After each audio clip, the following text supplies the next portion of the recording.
Ladies and gentlemen, if he murdered my husband, I'd say don't date him. For this is Fred the Alien Productions podcast. That's a good assumption. That's a good Yeah, tip. I thought that was a prerequisite. Yeah. It goes without saying, but we'll say it anyway. Yes. Cue the music. I don't know what we're yelling about! We came, we saw, we kicked its ass! Wait a minute. Doc. Are you telling me you built a time machine? Kind of a DeLorean? The way I see it, if you're gonna build a time machine into a car, why not do it some style? Who is this? What's your operating number? Boring conversation anyway. Whoa, we're gonna have company! Loud noises!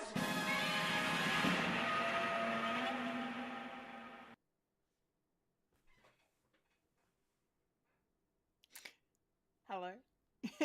Hi. Hello. I'm not good with cues, but I'm a Kendall Richardson.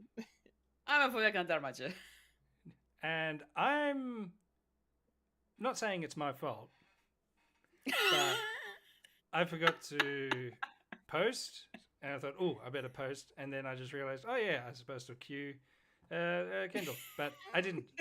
My bad. I'm a Michael this time. And you are now experiencing a podcast called Fred.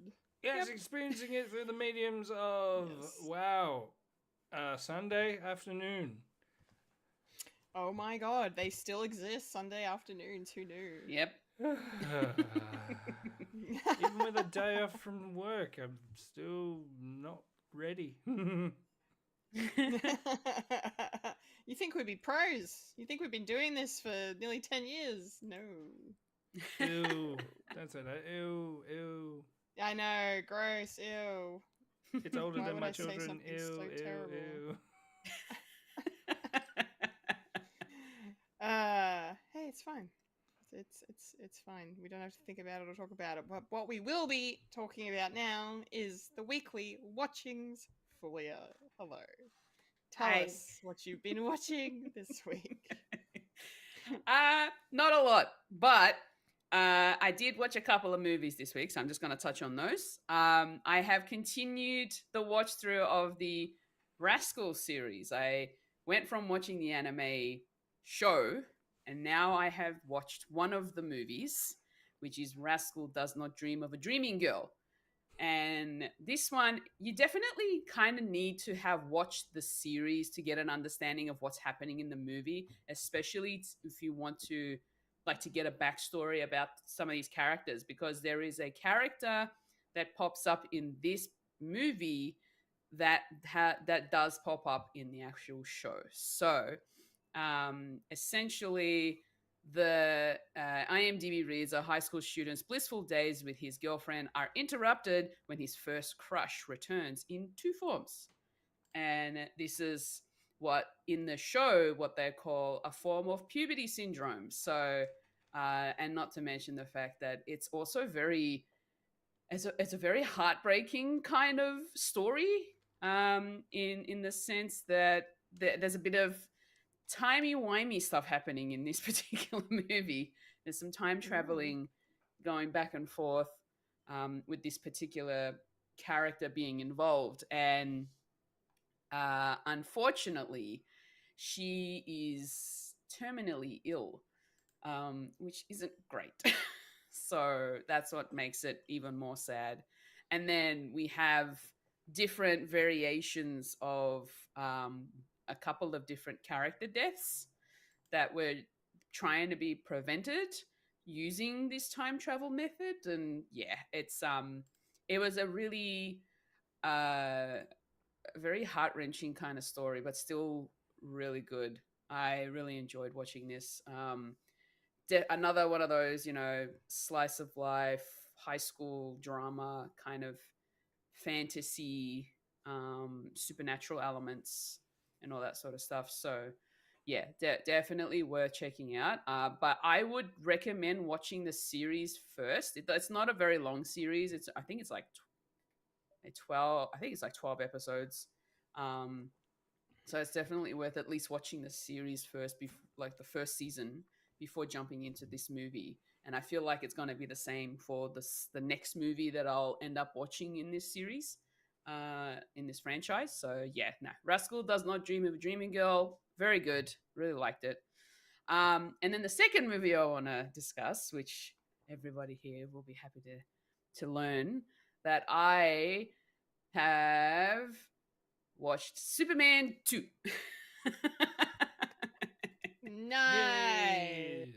Now, which cut Yes. did you watch? What do you mean Glad by you which confused cut? the It's the girl. one that's on HBO Max. Yeah, okay. That's I don't know. fine. Was there another version of it on HBO Max? Because it's the only one that I saw. I Then think there is. that's fine. I don't know if But- I don't know if they have the director's cut on HBO Max. I don't know. But yeah, this was the one where Superman sacrifices his powers for Lois to become Yeah. human. To then find out that 3 returning villains decide to come down to Earth and say, "We're going to rule this Earth. We're going to rule this planet now." Kneel before and Zod. yeah, Zod and his little gang. So yeah, that was interesting. I really enjoyed the performance of Christopher Reeve. He's man, this guy is just very swoon worthy in this movie. Yeah, he is. He's a very handsome man.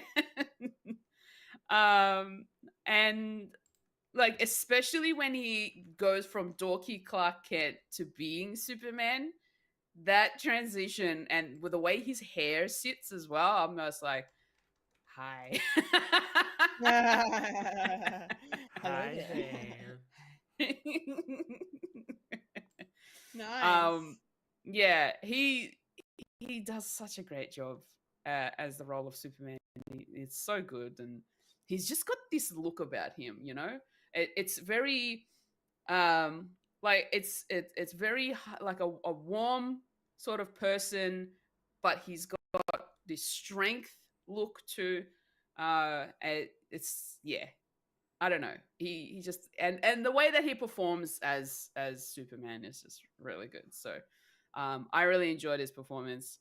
You know, the return of Gene Hackman as Lex Luthor is interesting. Just in the way that he's trying to get on the side of the villains to help them out, but then ends up trying to then help Superman, but he's like double crossing and all that sort of stuff. So I didn't really understand why he needed to be there. He wasn't really doing much, to be honest, apart from just giving them, oh, you can't kill me because I know this and I know that, and you need me to find Superman and blah blah blah. I just like, honestly, he probably didn't even need Lex in this particular movie. He was probably just there because, like, I think he was really popular after the first movie, maybe, and they maybe. wanted to maybe have a better connection than just, you know, just in case like the audience doesn't connect to Zod and Yeah, you know, that gang, like they have Lex and Otis for 5 minutes, Miss Tessmacher for 5 minutes to yeah. I just connect with. I just felt like Lex in this film was like a secondary villain that you didn't really need to care about. He doesn't really have much power over Superman in any shape or form. It was more so Zod than anything. So yeah. It was still fun to watch. I still enjoyed it. There were times where I wanted to slap Lois in the face in the way that she was talking to Clark, and I'm like, lady, you need to stop right now. She's so obsessed with Superman. Yeah.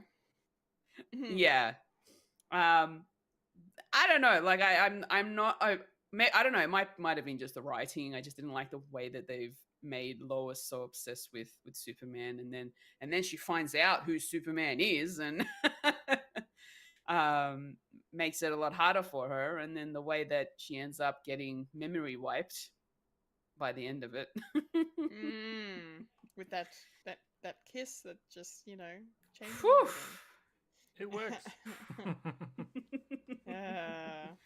Yeah, Yeah. interesting. No, but I had fun. It was a good movie. I know you guys have mentioned that I should probably stop here. I'm pondering whether I should just go ahead and watch the next ones anyway. I mean, it would be fun to hear your thoughts on 3 and 4. But yeah, there's not a lot of redeeming qualities in either of them, Okay. to be honest.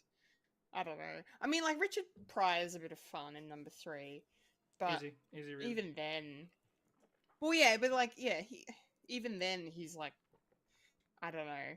It was a paycheck movie for him, and it Okay. was just the wrong direction for the franchise. Like the only interesting thing about number 3 is what they do with Superman. There's like this one really good scene. So there's like this.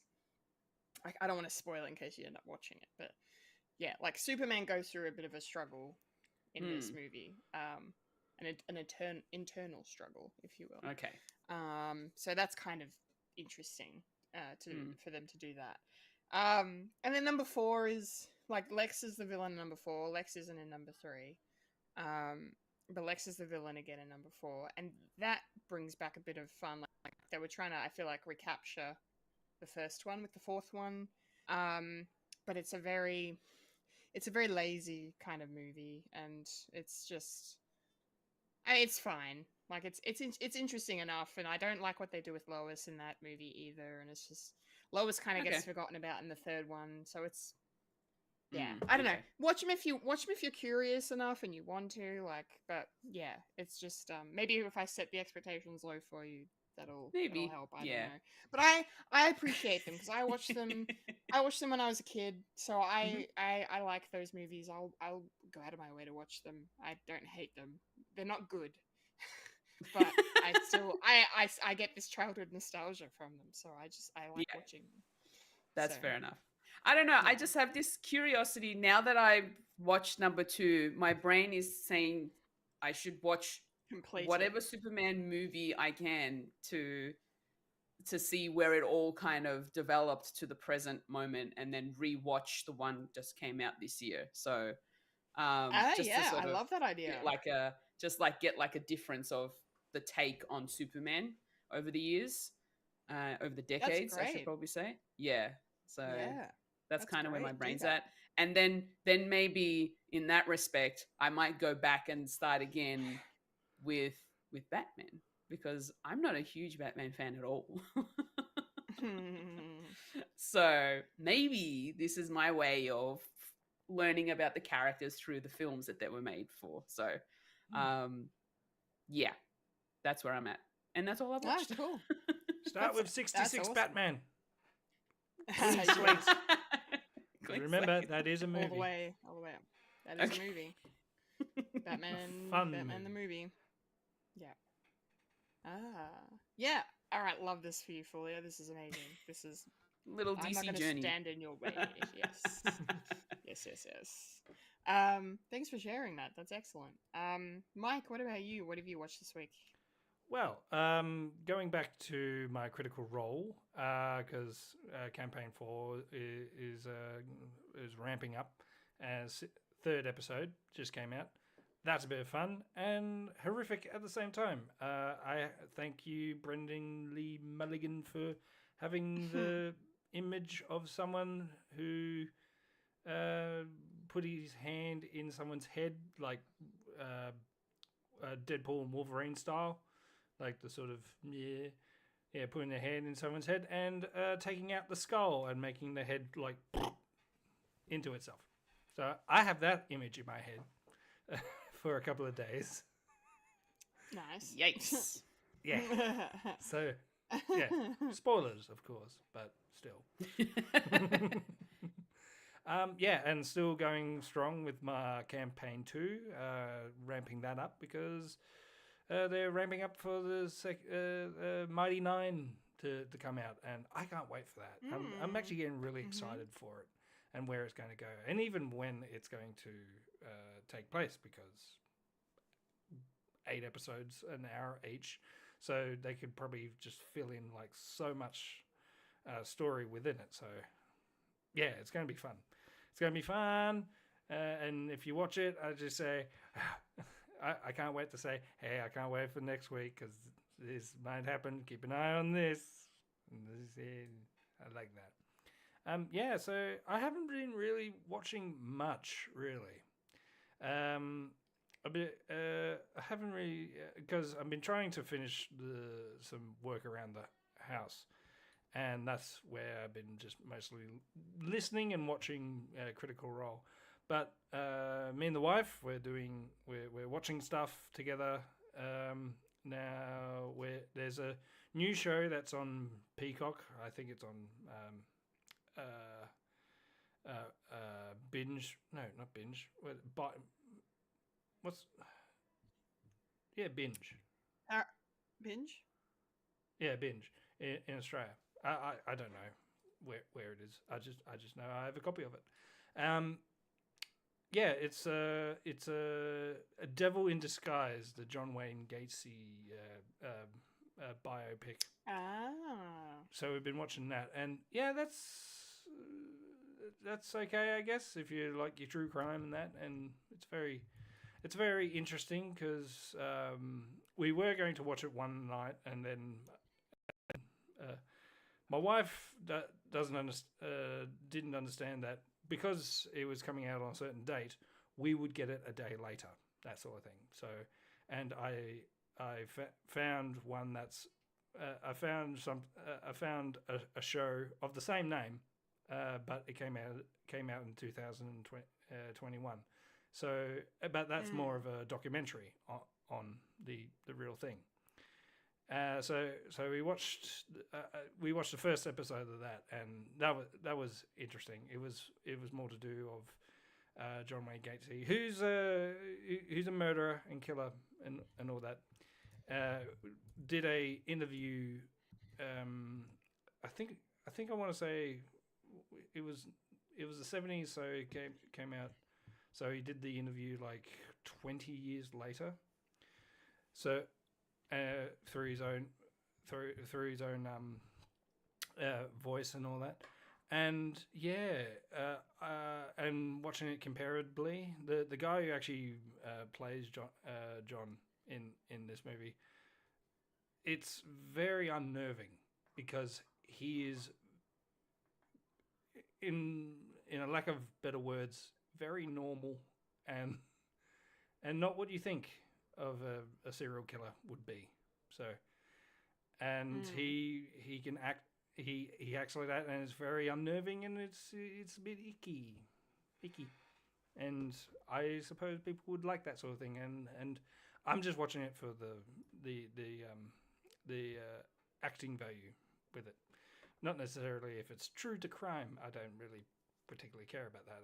It's more to do as like, does this fit with the sort of narrative that it is, and it's a period piece and all that. So it's pretty good.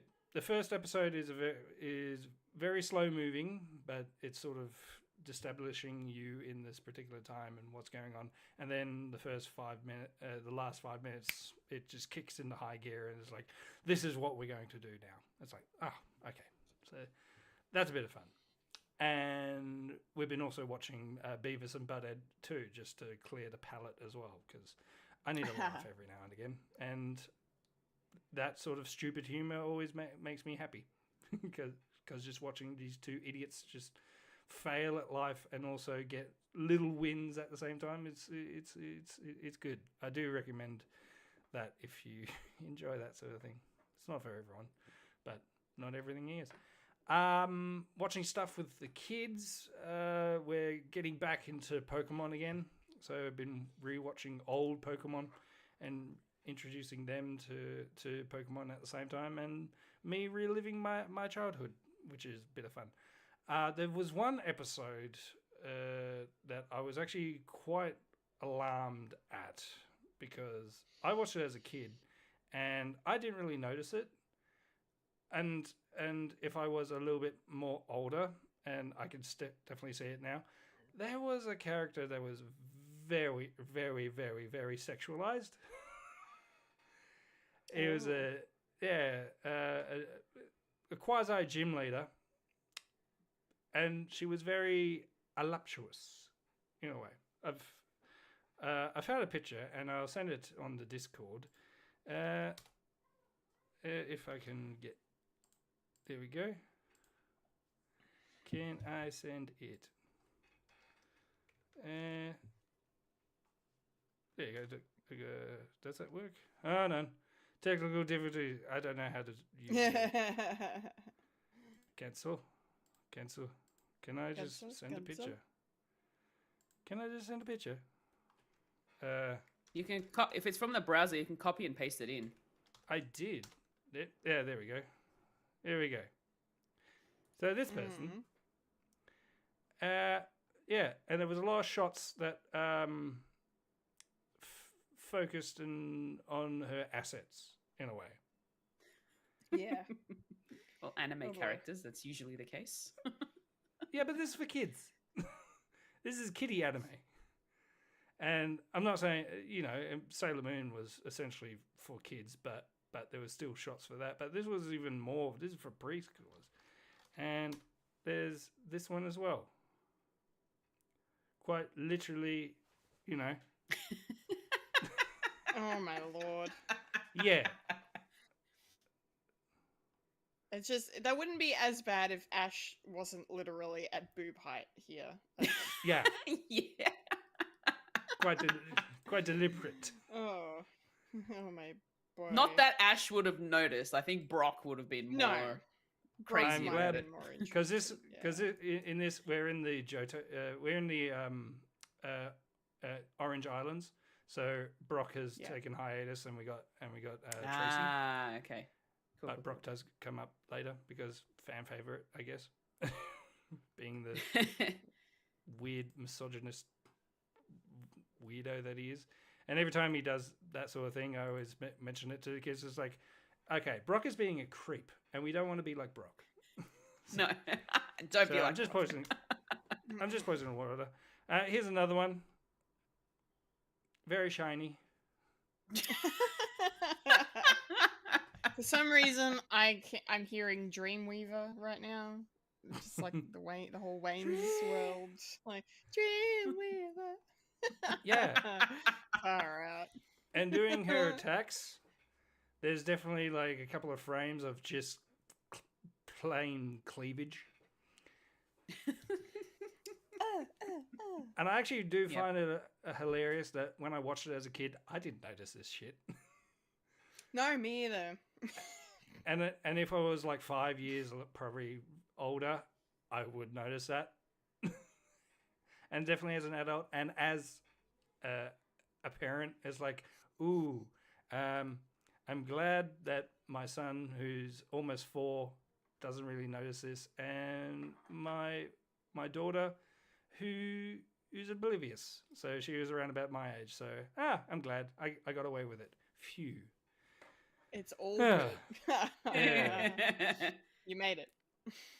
Yeah, I just made it in the cusp. So hopefully, yeah. Sometimes you hope that you don't scar your children. It's like, I used to watch this as a kid, and it's Bambi's mum getting shot. It's that sort of thing. Yeah. So, yeah. Yep. So my watchings as well. I watched Gen V, the latest episode. I was right. I'm always right. Give me a job. You were always right. I was going, Yeah. So it wasn't really a big surprise, but what's going to happen next? And does this have big ramifications for the boys for the last episode, for the last season? Really? Mm-hmm. But I'll leave that up to them because it's very interesting of where we left off.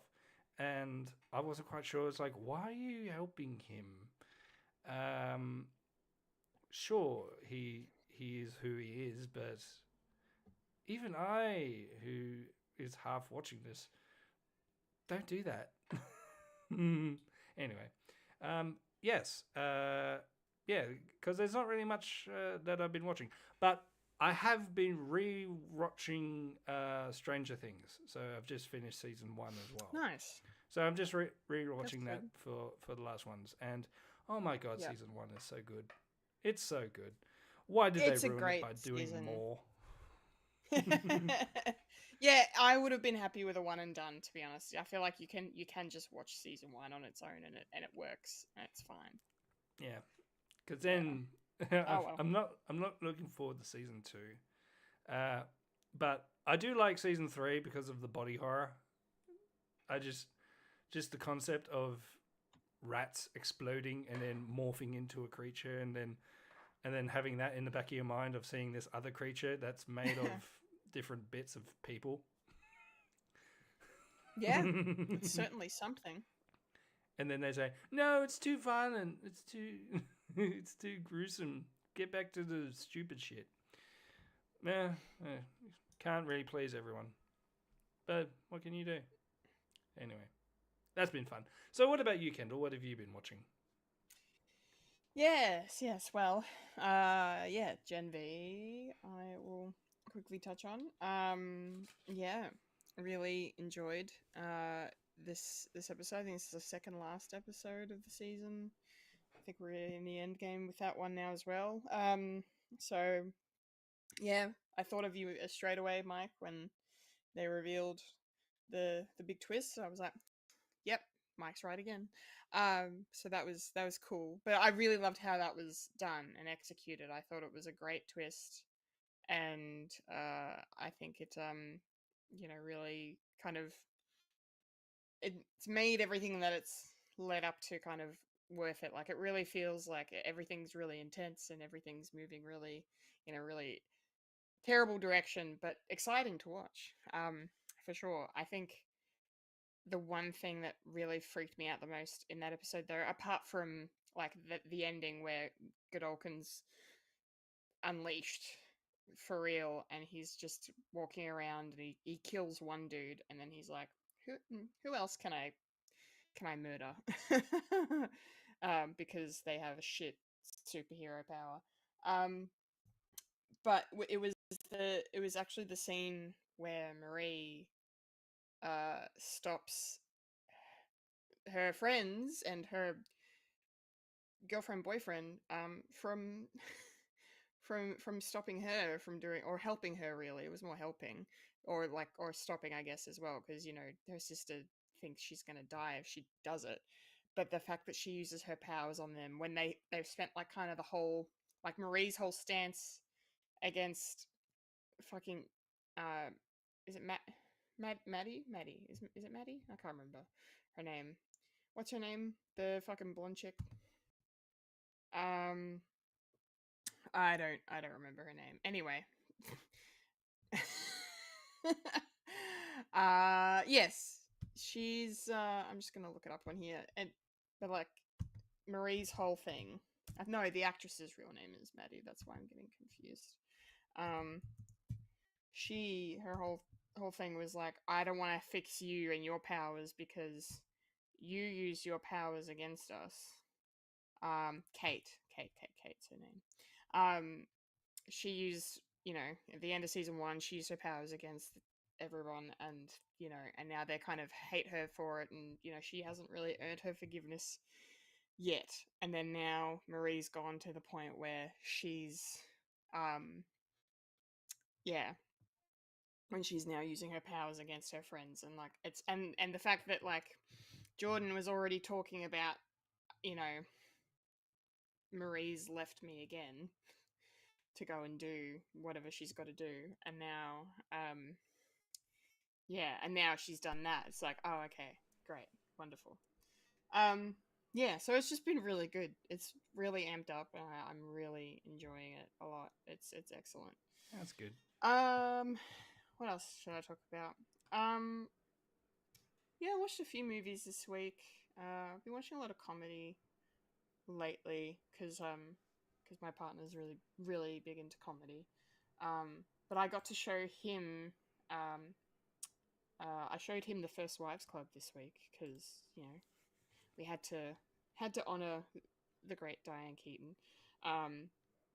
He didn't like it as much as I wanted him to, which is totally fine. Boo.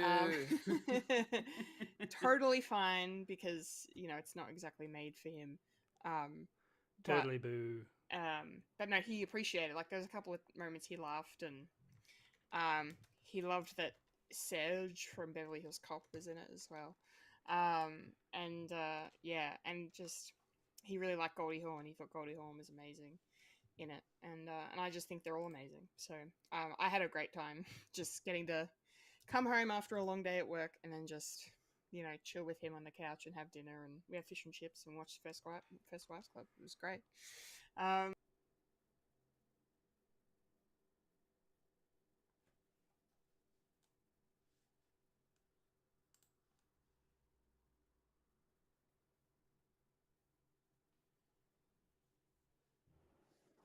Sorry, I had to do that. Can you hear me? Heads up, maybe. Sorry, I thought it would just start recording in the same session, but apparently it did not. So sorry. Can you hear me? Yes. Yes, Mike. Yes. Good. Yes. You guys can hear me. couldn't hear Sorry, me everyone. before. Are people still watching, and can they still see us? Yes, yes. But Okay. Yes. for some Apologies. reason, Apologies. my for watching recording the stream. died. Yeah, so everybody's recording died at that same time. So now we're going to have to rely on the locals. So I'm definitely going to need the locals because I'm going to restart again from where we left off, essentially, and then bring that in. So I'm going to have a that's fun good. edit. Yeah. So My yeah. recording from my locals died as soon as I finished talking. So it's I not noticed- recording now. Because I was talking, and all I could see was Fulya freaking out about something, and then Mike fiddling with something, and I'm trying to talk, and I'm like, well, fuck me, I guess. I don't know what's... No, just yeah. I was like, just keep going, Kendall. I was trying to get it all That's done. why I was stumbling over my words, because I thought Mike was listening to what I was saying, and I was trying to prompt him to say, what's her name? I could still hear you. It's just I couldn't speak. It's okay. It's all right. It's all right. It's all good. It's all good. Technical difficulties. I've started recording now because my local stopped for some stupid reason. Because it also stopped the Zencaster recording too. That's why. Yeah, I whatever think happened on your end. I think Zencaster stopped and then Mike stopped, whether it was at the same time, but that was the order of chronology, at least from my end. And I've just kept going. So That's I have okay. an uninterrupted That's all right. recording. I was going to say, so I'm just waiting for mine to go now. No, you're good. If your local is still going, my local is definitely still going. I've restarted mine. So I just need to mash count it. in. It's fine. Okay. We'll count you back in. So 5, 4, 3, 2, 1. Okay. All right. Apologies for everyone watching. This will be all edited out of the audio podcast. But and you said yes, we didn't really have much to say. We always find a way. We're the podcaster refuses to behave. That's what we are. That's what we do. That's why we love it. That's why we love it. Okay, I'm just going to speed through the last two things I wanted to talk about.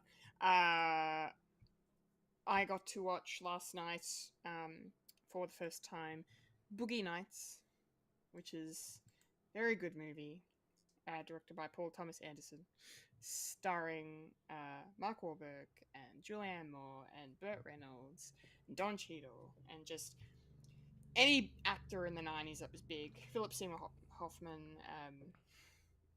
There's so many. William H. Macy, stellar cast, fantastic cast. Fully, I don't think this movie is for you. It is a very good movie with an amazing soundtrack. The reason I say it's maybe not for you, I don't know, is because it is it's about the adult film industry in the 70s. And Mark Wahlberg's character becomes a porn star. for lack of a better term. And it's basically just like, you know, those movies, those stories about, you know, someone so sweet and innocent kind of becomes a star, and then they hit the top, and then the fall happens, right?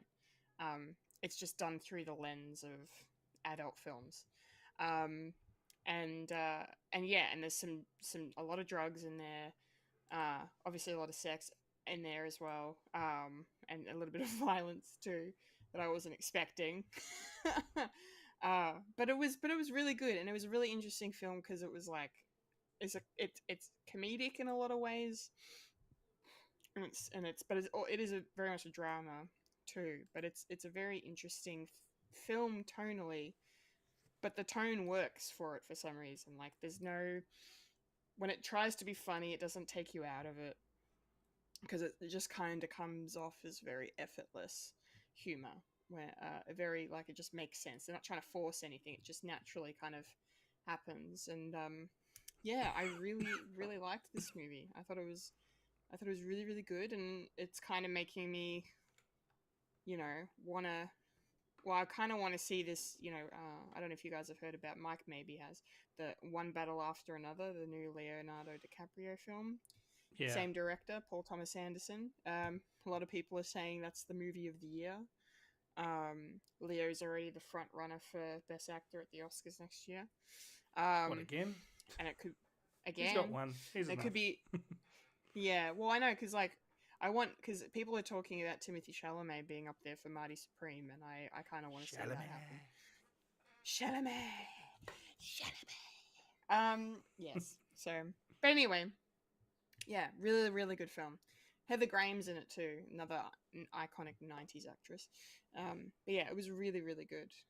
And I liked Julianne Moore's performance too, but she's always good. And Burt Reynolds was good because at the time that movie was kind of touted as like a comeback performance for him, because he hadn't really done that much since the '80s. And then yeah, late '90s he comes back, does this, gets nominated for an Oscar and wins a Golden Globe. I'm pretty sure. I think he won the Golden Globe for the role. So yeah, recommend Boogie Nights if you can deal with the gratuitous Sex, drugs, and rock and roll. Sex, drugs, and rock and roll sort of thing. But it's fun. It's a fun movie. It's an engaging film. It's a fucked up film, but it's really well told. Really well told story. And the last thing I'll mention, I haven't seen it all, but I have started watching Monster, the Ed Gein story. Yes.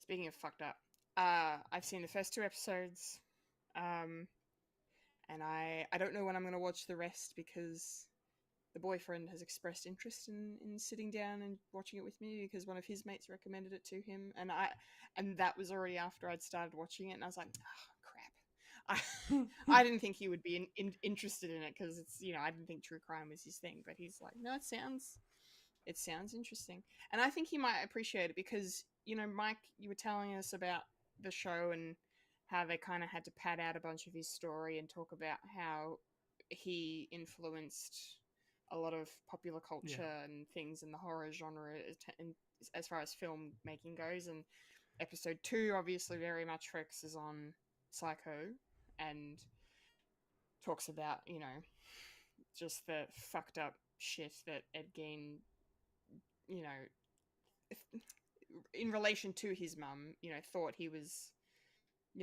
still there, even though he knew she was dead, but he was still pretending that she was alive, and just how that affects him and his world, and then how that then you then cut to see Alfred Hitchcock talking to Anthony Perkins and taking him through the Psycho house and talking about how, you know, what Ed Gein did and blah blah blah and all this stuff. And I really enjoyed that as a film buff and as a fan of that film, and to see them like recreate the Janet Leigh shower scene but using Ed Gein and one of his victims was really cool, I thought, in a way.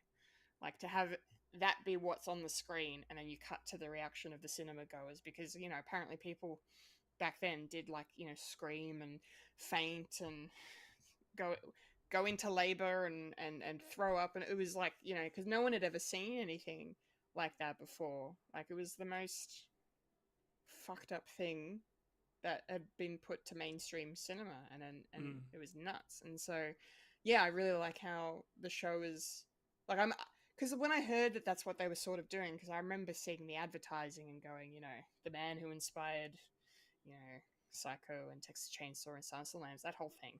And I'm like, that makes sense. But I thought they were just using that for the advertising. I didn't actually think they were going to do that in Same. storytelling. And yeah, and so far it's working for me.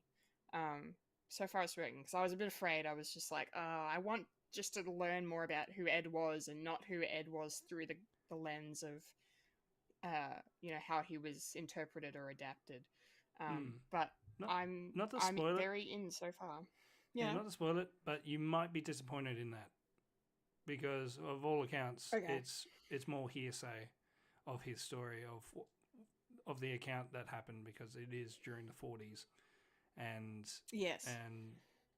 there's forensic investigations wasn't really a thing back then, so it was very word of mouth. So the way I see it is, it's not what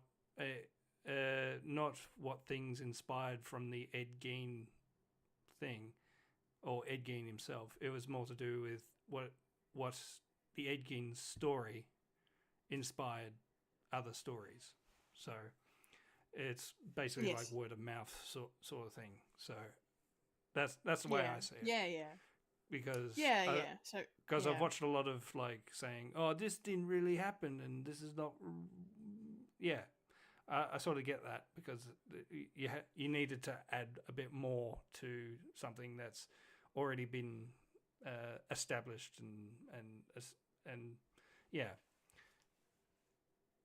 If you're going to be watching this for like a history lesson, I think you're just going to be disappointed. I think this is more to do with like a stylized version of it, and of all accounts, that's what the monster sort of thing sort of is. It's more of a stylized sort of take to these actual stories, because you can't really do one for one. Because I didn't really see the Menendez brothers one, and how that went down. But I've like secondhand accounts of, did that really happen? I don't think they actually were gay for each other, even though they were brothers and that sort of thing. I think I don't know, but I think it's more to do with not trying to get the truth, but it's more to do with the style, and that's why I sort of, in the second episode, I did appreciate this is the seeing the shower scene with that sort of lens. And also, I didn't the last time I saw that scene in color, I didn't really balk at it.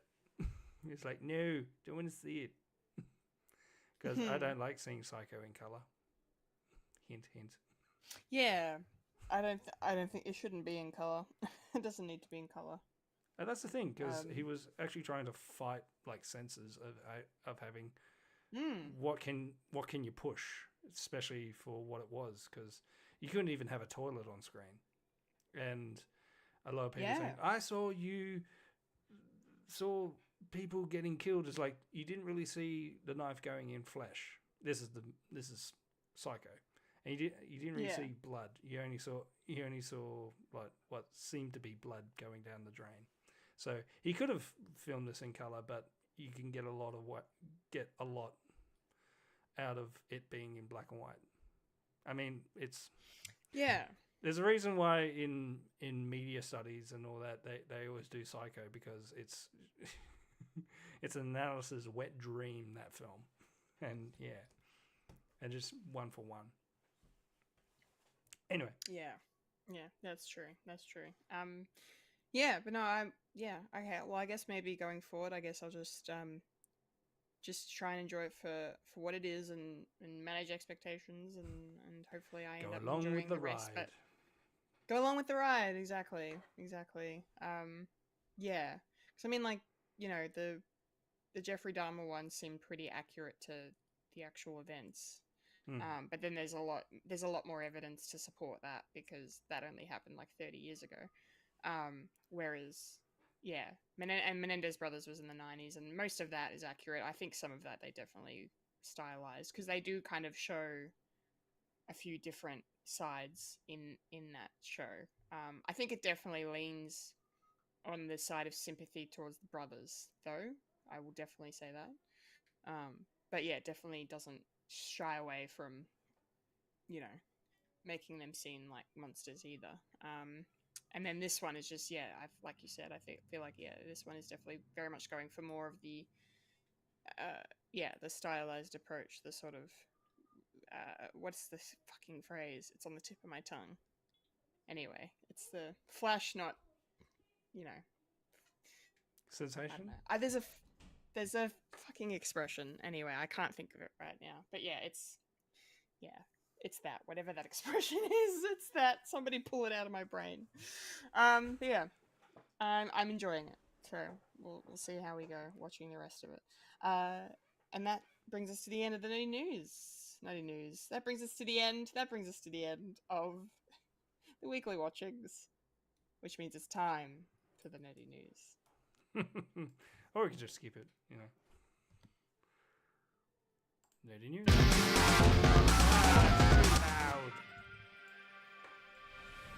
This is the news in Nerdy News. The nerds that talk about the nerdy news. That is us who talk about the news that is nerdy. And now the queen of nerdydom, the hostess with mostest, Kendall Richardson. Take it away, Kendall.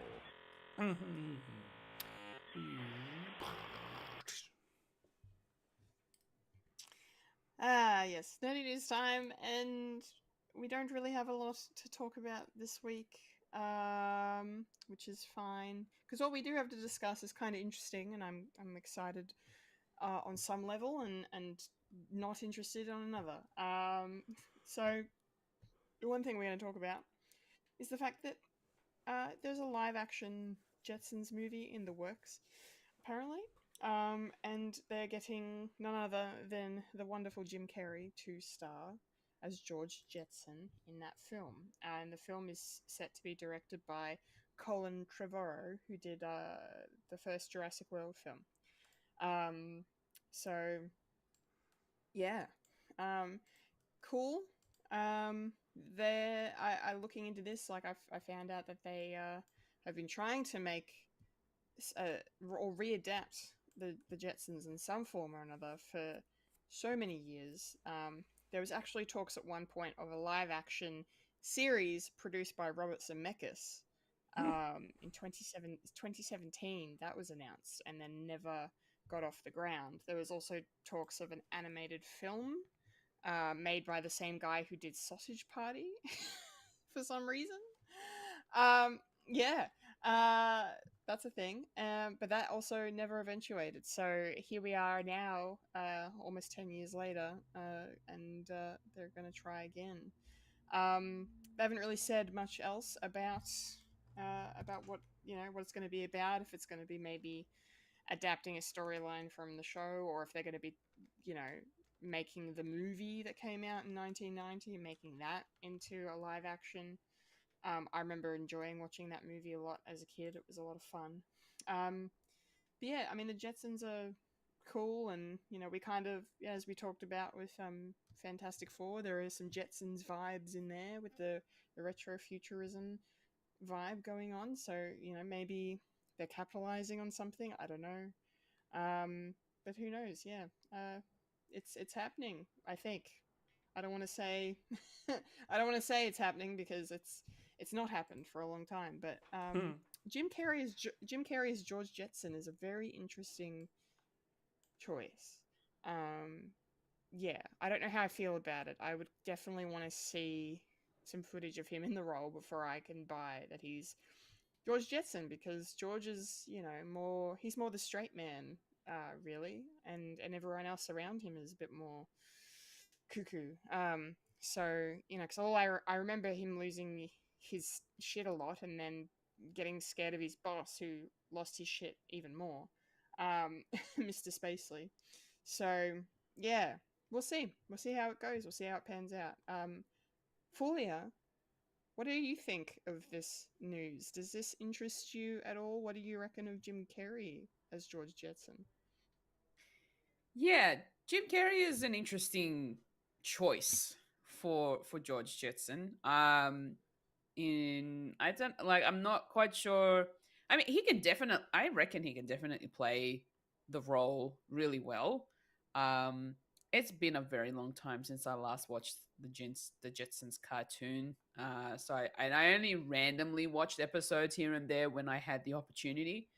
Because it was mostly on paid TV. So like on Cartoon Network. So at the time, my parents were always going on and off the the what was it, like the Ozstar and the Foxtel, and like they wouldn't have it all the time. They'd go like every so often per year. Um so yeah, Jim Carrey. I mean, I can see him being the George Jetson. I feel like there might be other people out there that might be better suited, potentially. Um, my brain for Mr. Spacely, though, goes straight to Danny DeVito.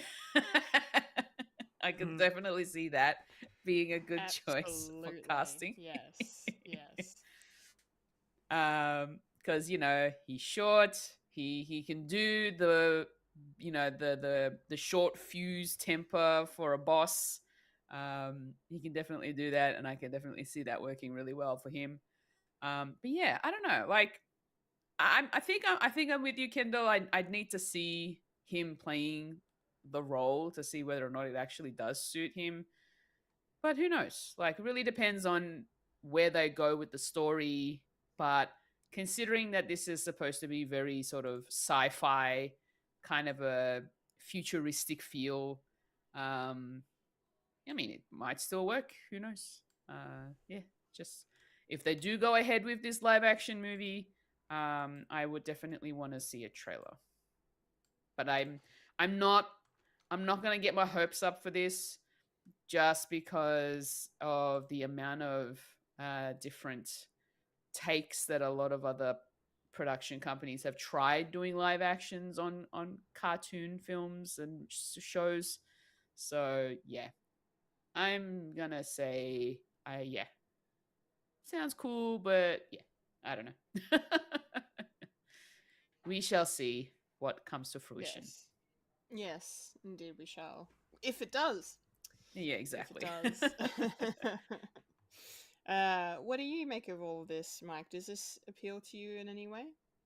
Yeah, kinda. Not to be an ageist, but Jim Carrey's knocking on 60. Can he really play a 30-year-old? Yeah, that was the other thing. I mean, I've heard a very interesting take. It's like, imagine if this sort of news came out in every other decade. Like, if it came out 10 years ago, people go, yeah, that kind of fits. And then early 2000s, yeah, that kind of fits. In the 90s, yeah, that kind of fits. But it's this year. This year they say, yeah, let's do this. It's like, yeah. I mean, like, Jim does look after himself. Like, I wouldn't be surprised if he doesn't do it, or if they find someone else. But I think they just dropped this so people can have a taste of what's going on, because the Jetsons haven't really been a thing since the late 2000s. Because it was a 60s sitcom, like hand in hand with the Flintstones, and then they sort of came back during the 80s, and then like a bit of the early 90s, like that's our childhood, with the same voice cast, which is awesome. Yeah, and considering we're living in an age now that even the second Back to the Future movie is now dated, which is kind of weird, where they go into the future, which is our past of 2015. Yeah. That is so weird to think about. Yeah. And that's when the world went to shit because we have no future. Yeah. Wonderful. Yeah. And I remember people were sort of going nuts online because George Jetson canonically was born in the year 2022. So therefore he's part of the alpha generation. So my kids will get to see George Jetson. So in 30 years' time, we will be living in futuristic places on stilts, and Yep. all our vehicles will be going. I can't wait for that. I'm going to be the one that says I don't think that's going to happen that soon. No, it's going to happen. It's not going to happen that soon. Yeah, we're going to happen, and we're going to have hoverboards. We're going to have flying cars, and all our meals come in pill form, and the world will be overrun by damn dirty apes. Damn dirty. Damn dirty. Get your paws off me, you damn dirty apes. Yes. Yeah, I like the idea, but I think it came 2 decades too late. Yeah, for sure. Yeah. And yes, Danny DeVito is definitely Mr. Beasley. Beasley? Say Spacely. Spacely. It's a made up name, whatever. Voiced by Mel Blanc, so that's how old this thing is. Yeah. James, stop this crazy thing. Yeah. Bless. I'm done. Yeah. Great. We don't talk too much. Cool. We've only got one. We've only got one news item, and I can't really stretch it out that much. That's fine. That's totally fine. It's now time to roll it up to the trailer park. Trailer park. Rolling up to the trailer park where we all park all the trailers. Yeah. Yes, trailer park time, and we are kicking things off with a rip-roaring trailer called Send Help. Yes, I will send help. Or, in the form of my money at the box office. Yeah, I mean, I didn't realize when I saw this trailer come up on my feed that it was a Sam Raimi film. So I'm even more excited now to watch this and see where Bruce Campbell shows up. Yep. And the car as well. There's also the car, car. Yes. Yeah. Yes. I need to find the bingo other card. cameo. Yeah. Yeah, absolutely. Yeah, great. I love this as a premise for the film. Like this, Rachel McAdams playing this office worker who, is maybe up for a promotion or an opportunity, but she's getting, crapped on by her boss, who's being very unfair and, treating it more as a popularity contest than one of actual skill, it seems. And so she's rightfully confused by that. But then, he's like, well, you need to prove to me that you're worth the job, or you're worth the raise or whatever. And she's like, right, okay. And then they, they're on a plane, and the plane crashes, and they're stranded on a desert island, and we don't know if anyone else survived because the trailer doesn't show us that. And I think that's great. We don't see the plane actually crash in the trailer. They just kind of show us part of the plane coming apart and then cut to desert island. And then the tables have turned. And Rachel McAdams gets to be the boss.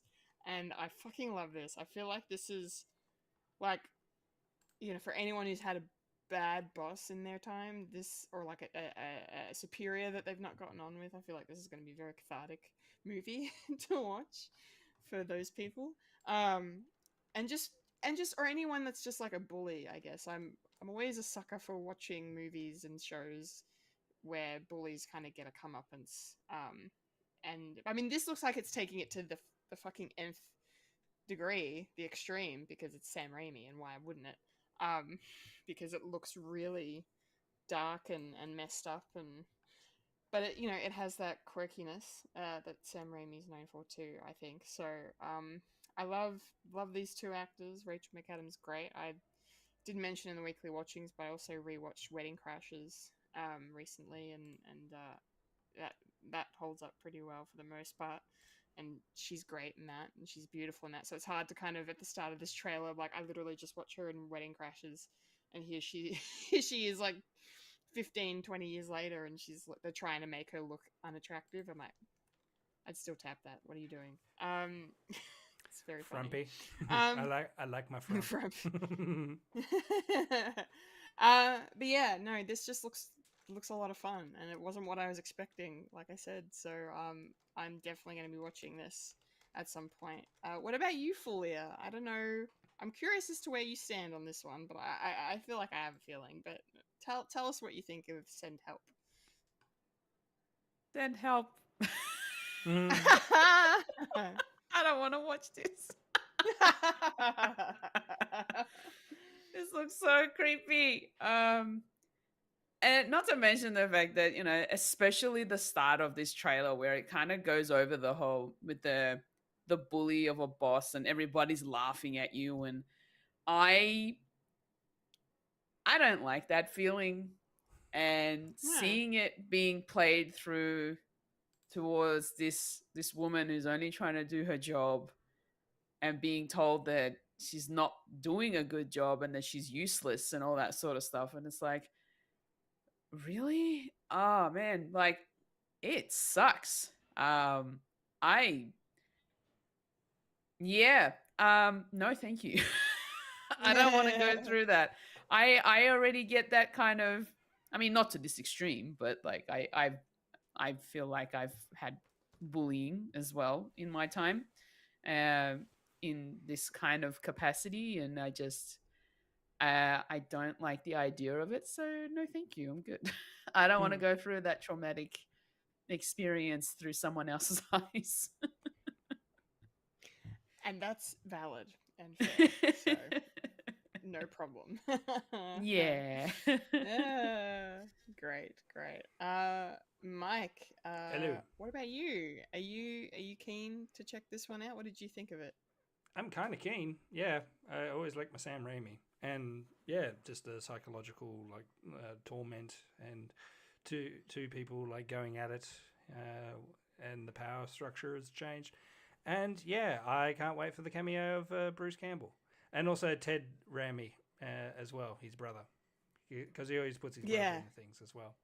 He's always and the car things, is a 1973 Oldsmobile Delta 88, which is in almost all of his films, including Oz the Great and Powerful. Somehow, I don't know. Somehow, I think I think that may be a joke, but yeah, because that was also in Multiverse's Madness. It was one of the cars that was floating in the floating, yes. and I looked at it as like, there's the car. Yeah, so it's going to be a lot of Raimi-isms, and kind of looks cool. I like seeing people get their comeuppance. Yeah. So when's this coming out? I don't really have much to say about this. It's a really well-to-do. It kind of it does remind me of Castaway. If he had another person with him, it's like, we're running out of food.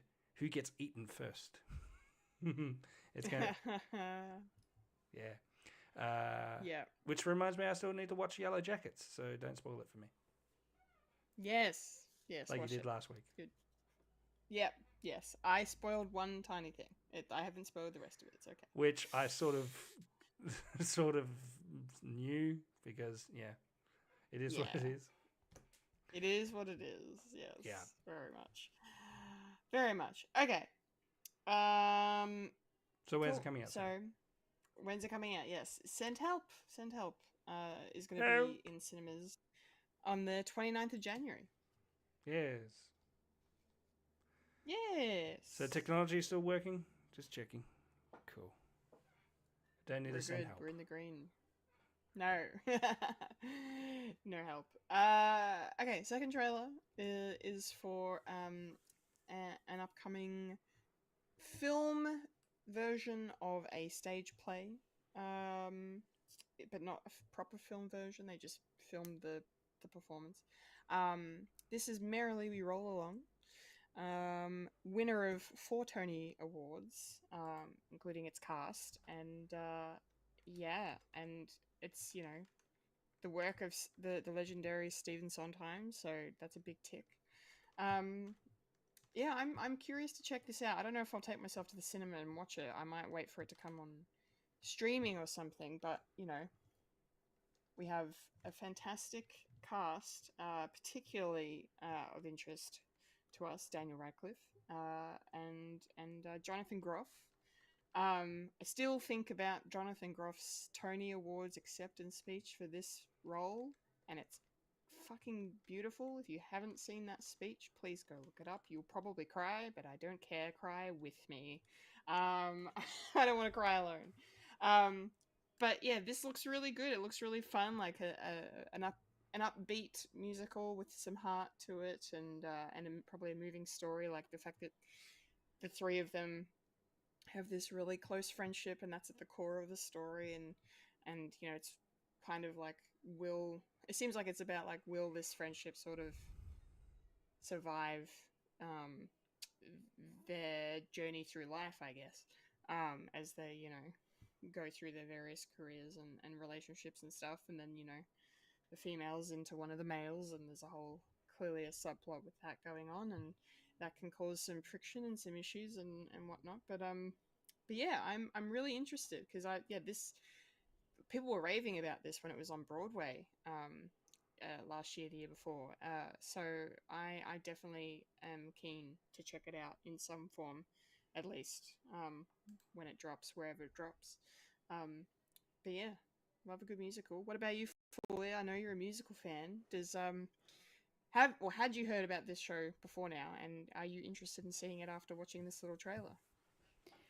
I have heard about this particular show because I remember seeing reels pop up on my Instagram feed, and there'd be like particular scenes from the show pop up, and especially when you're following along the career part, like the career of Daniel Radcliffe, and then the fact that he's gone into musical theater, which is amazing, going from being in this blockbuster film to being on stage, which I feel like might be but I feel like this might be his calling. Like, I feel like it might be something that he really enjoys more, is the stage performances, than he does the film stuff. So and it looks like he had so much fun with this role.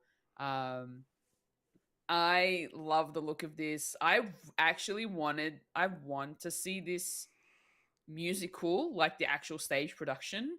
If it ever comes to Australia, I would love to go see this. Like, even if I watch the filmed version with him in it, I'd still love to be able to see it performed on stage. I do love going to musical theater shows. They're a lot of fun. The experience of actually watching them firsthand is a lot different than watching the filmed versions. Just like Hamilton, that was like, obviously the cast is going to be a lot different, but it was still like the experience of watching him in 2 different formats is, yeah, it's just really cool that you get 2 different types of experiences. Usually I prefer being in the audience watching the show, but if this one doesn't ever come down to Australia at all, then I'd still be happy to watch this particular version. I'm going to do my best to see it in the cinema if I can. I'd love to. I'm wondering whether it'd be more comfortable for me to watch it in my own home on a streaming service.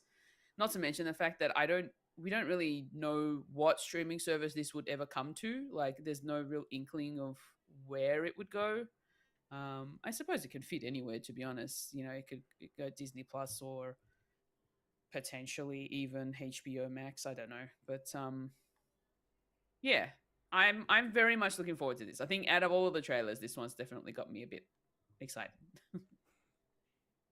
Nice. Yeah. Excellent. Well, thank you for sharing that. I am glad you're excited, and I'm glad you're interested. This is wonderful. Mike, are you excited and interested in this one? What do you make of this? Not excited, but looks interesting. I'm not that one for musical theatre because I only like certain sort of musicals. Like one of my favorites is, well, Stephen Sondheim. It's always the sort of musicals, but with a slightly damaged tilt. With some time of doing Sweeney Todd, that sort of thing. If it's got something else, and one of my all-time favorites is Little Shop of Horrors, and I couldn't help but think, man, Daniel Radcliffe would do an excellent Seymour. I want to see that. Yeah, I want to see would. that rendition. He would. Yeah, Mm-hmm. and bring back fucking Frank Oz. I want to see it again. Let's do it again. But who knows? This, I don't know anything about the story. I'm just having a quick read through the wiki. Apparently based on a play of the same name. So which is based in the 1930s. So that actually explains why it's a period as well. So I can't. Yeah, it looks very interesting and. Yeah, can't really say too much. Maybe I'm doing a maybe. Yeah, with me. Which streaming service it will be on, if I still have it. I'll give it a go.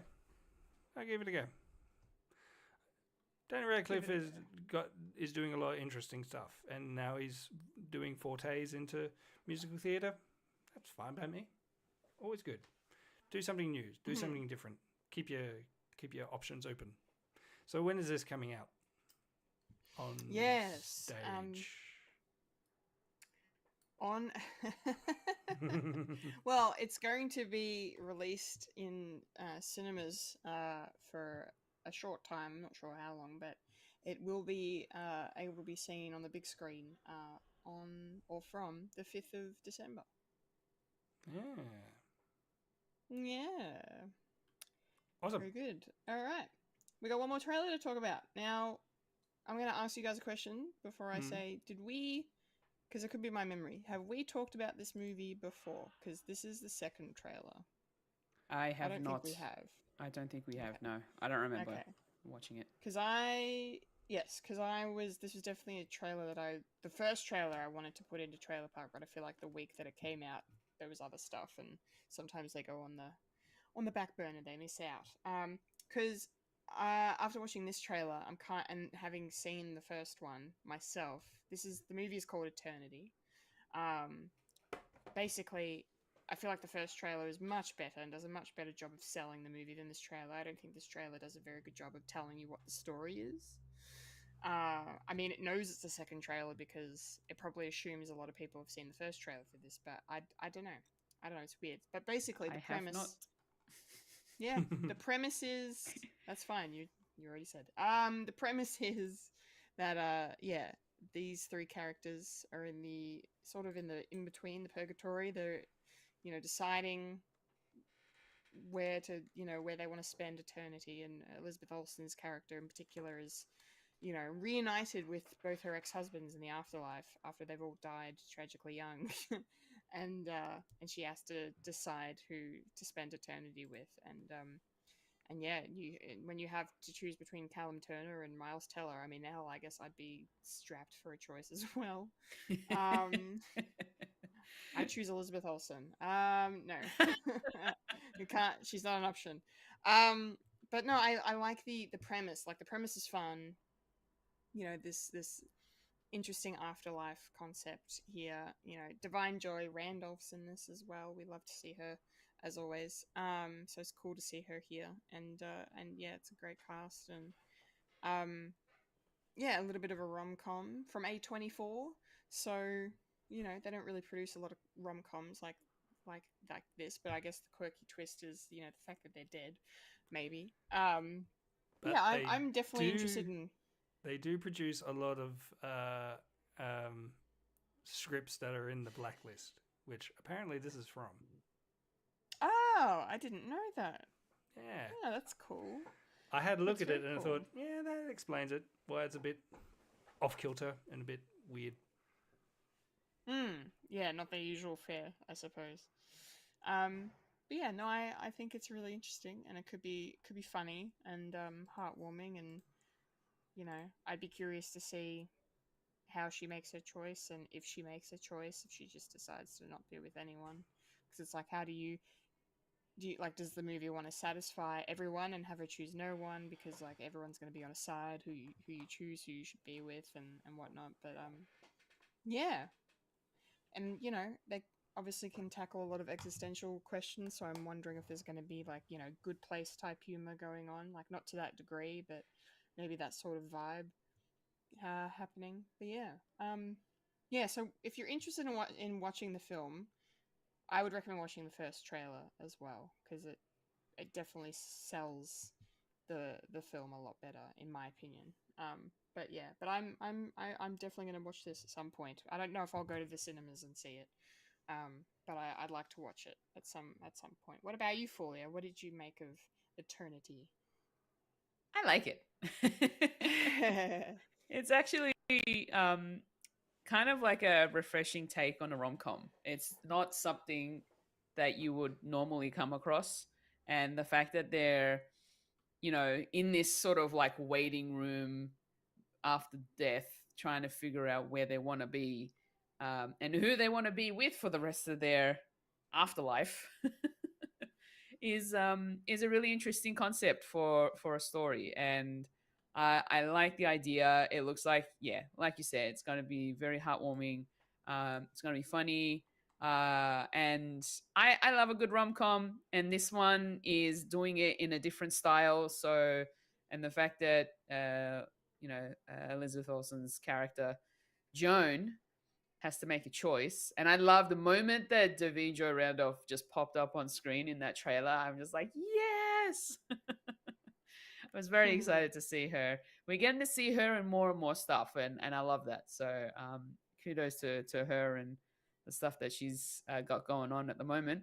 Yeah, no, I'm very much looking forward to seeing Eternity. This is what the A24 does. Most of those A24 published films usually don't really jive with me, but this one just seems like it's going to be some good fun. So I'm in. I love it. Good. I'll take it. Mike, what about you?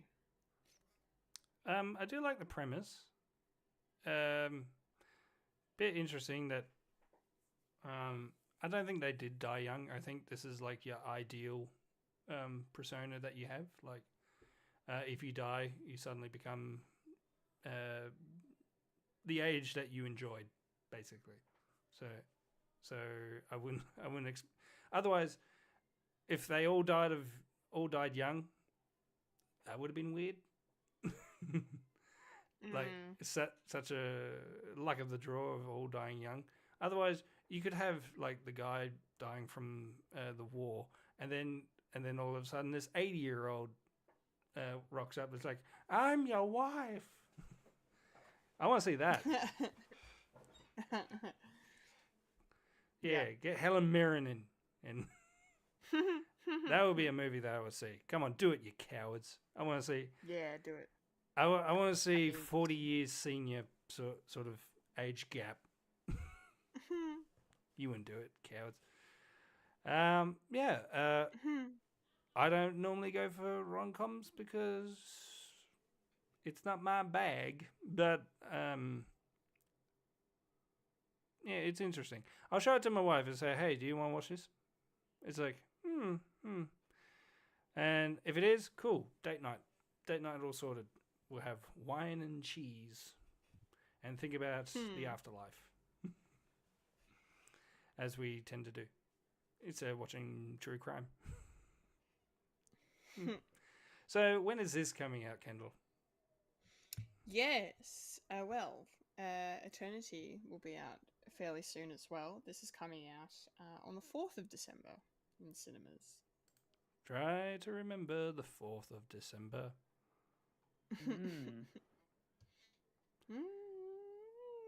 Okay, that means now we are going to get straight into it. The moment, the segment, Yes. the section, What? the part, the place, Aha. the spot, the thing. That murder in the building we like to call. Only popcorn in the culture. You were so loud, the start of it got cut out. Yeah. Yes, it's popcorn culture time. We are here to talk about episode 8 of season 5 of Only Murders in the Building, Cuckoo Chicks. Yes, Cuckoo Chicks. An interesting one. Cuckoo. An interesting one. I didn't enjoy it as much as last week's episode, but there was definitely some fun moments in here. I have a couple of nitpicks about this episode. Nothing major, but just a couple little things that I was like, this seems a bit stupid. But, we got to see all the ladies all dolled up going down to a ladies' night in the Velvet Room in the casino underneath the Arconia and have some fun there. And, Meryl Streep's back this week. And Diane Wiest is back this week, which is great to see. Renee Zellweger's here as well.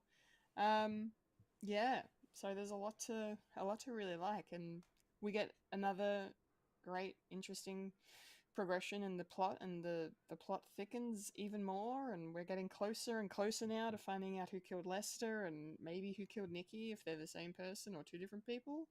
Who knows? But yeah, I enjoyed it. For sure. Yeah, I'm really curious as to where it's headed, and I'm still liking it, still enjoying it. Also, I hope Meryl Streep does more comedy, because she's just really funny. She's wonderful. Yeah, she's just great. She's just these characters she's kind of embodying as this actress. In this show are just so much fun. And the accent she puts on, and just the, yeah, it's just a lot of fun. So, yeah, I hope she makes more comedic choices, after her time on the show. Fulya, what did you think of Cuckoo Chicks overall? Yeah, no, look, top level thoughts. I actually did enjoy this one. We get to see more of the ladies this time. Get to see them a bit more front and center, and especially considering that they need to have a chat with Camilla and get some form of like confession out of her. I loved. I think Meryl Streep kind of stole the show for this episode. I really loved her performance in this, and the fact that she was being this like psychic medium kind of character, which was funny. And managed to get the most information out of everyone compared to everybody else. So yeah, that was also that was also fun to watch.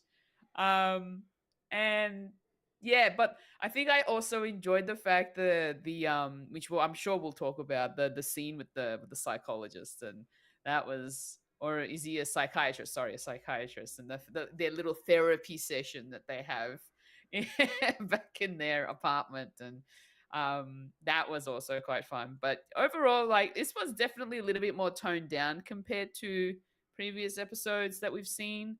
But I love the fact that it's the ladies of the Arconia that actually ended up being a bit more present in this episode. So yeah, I enjoyed it. Hell yes, nice. What about you, Mike? Did you enjoy this episode? I did. It was definitely, as you said, slow paced, considering what we had last week of them going bush.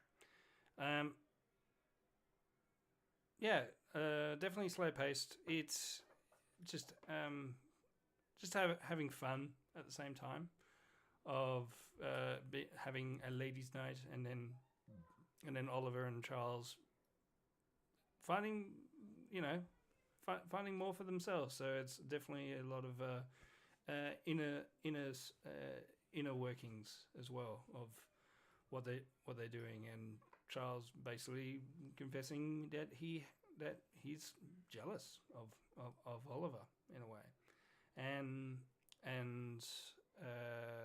Mabel trying to work out her life as well, considering it's like, is this right? Is this wrong? And of her love life, and Meryl Streep, she's only in it for a couple of episodes, but the ones that she's in it, she definitely holds ground. So it is a good episode.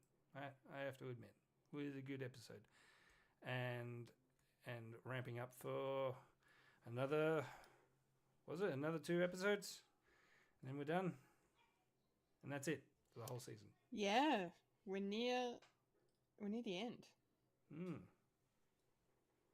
Near the end now. It's insane how I can't believe how much time's flying. Like, so many shows we've been watching over the last few weeks, the week to week airing, and then it's like, oh, we're done. Oh, okay, because they all have like 8-10 episode seasons now, and it's just like, oh my gosh, it flies so fast. Cool. Well, let's get into the episode a little bit closer. So, as usual, we have our sort of our A plot and our B plot, and the B plot this week was Charles and Oliver teaming up to try and get anyone in the Arconia to not sell to Camilla, because we find out right at the beginning that that Camilla has purchased 82 of the apartments in the Arconia. She owns 49% of the building, and if one more goes through, that's 51%. She holds majority, and she can do whatever she wants with the building.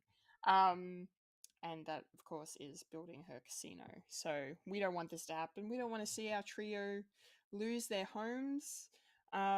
So yeah, Charles and Oliver, get Randall to sort of help them figure out what to do, and then we just get some, I don't know, some good stuff between the two of them, and I just, the therapy scene, if we want to talk about that, is just really fun. Because early on, of course, when they're sort of the whole group's together and they're plotting what everyone's going to do, like Charles and Oliver are like, we're gonna go do this, and then the girls are like, we're gonna go do this. And is it Detective Williams who points out that the reason Charles loves bad women so much is because of his mum? uh,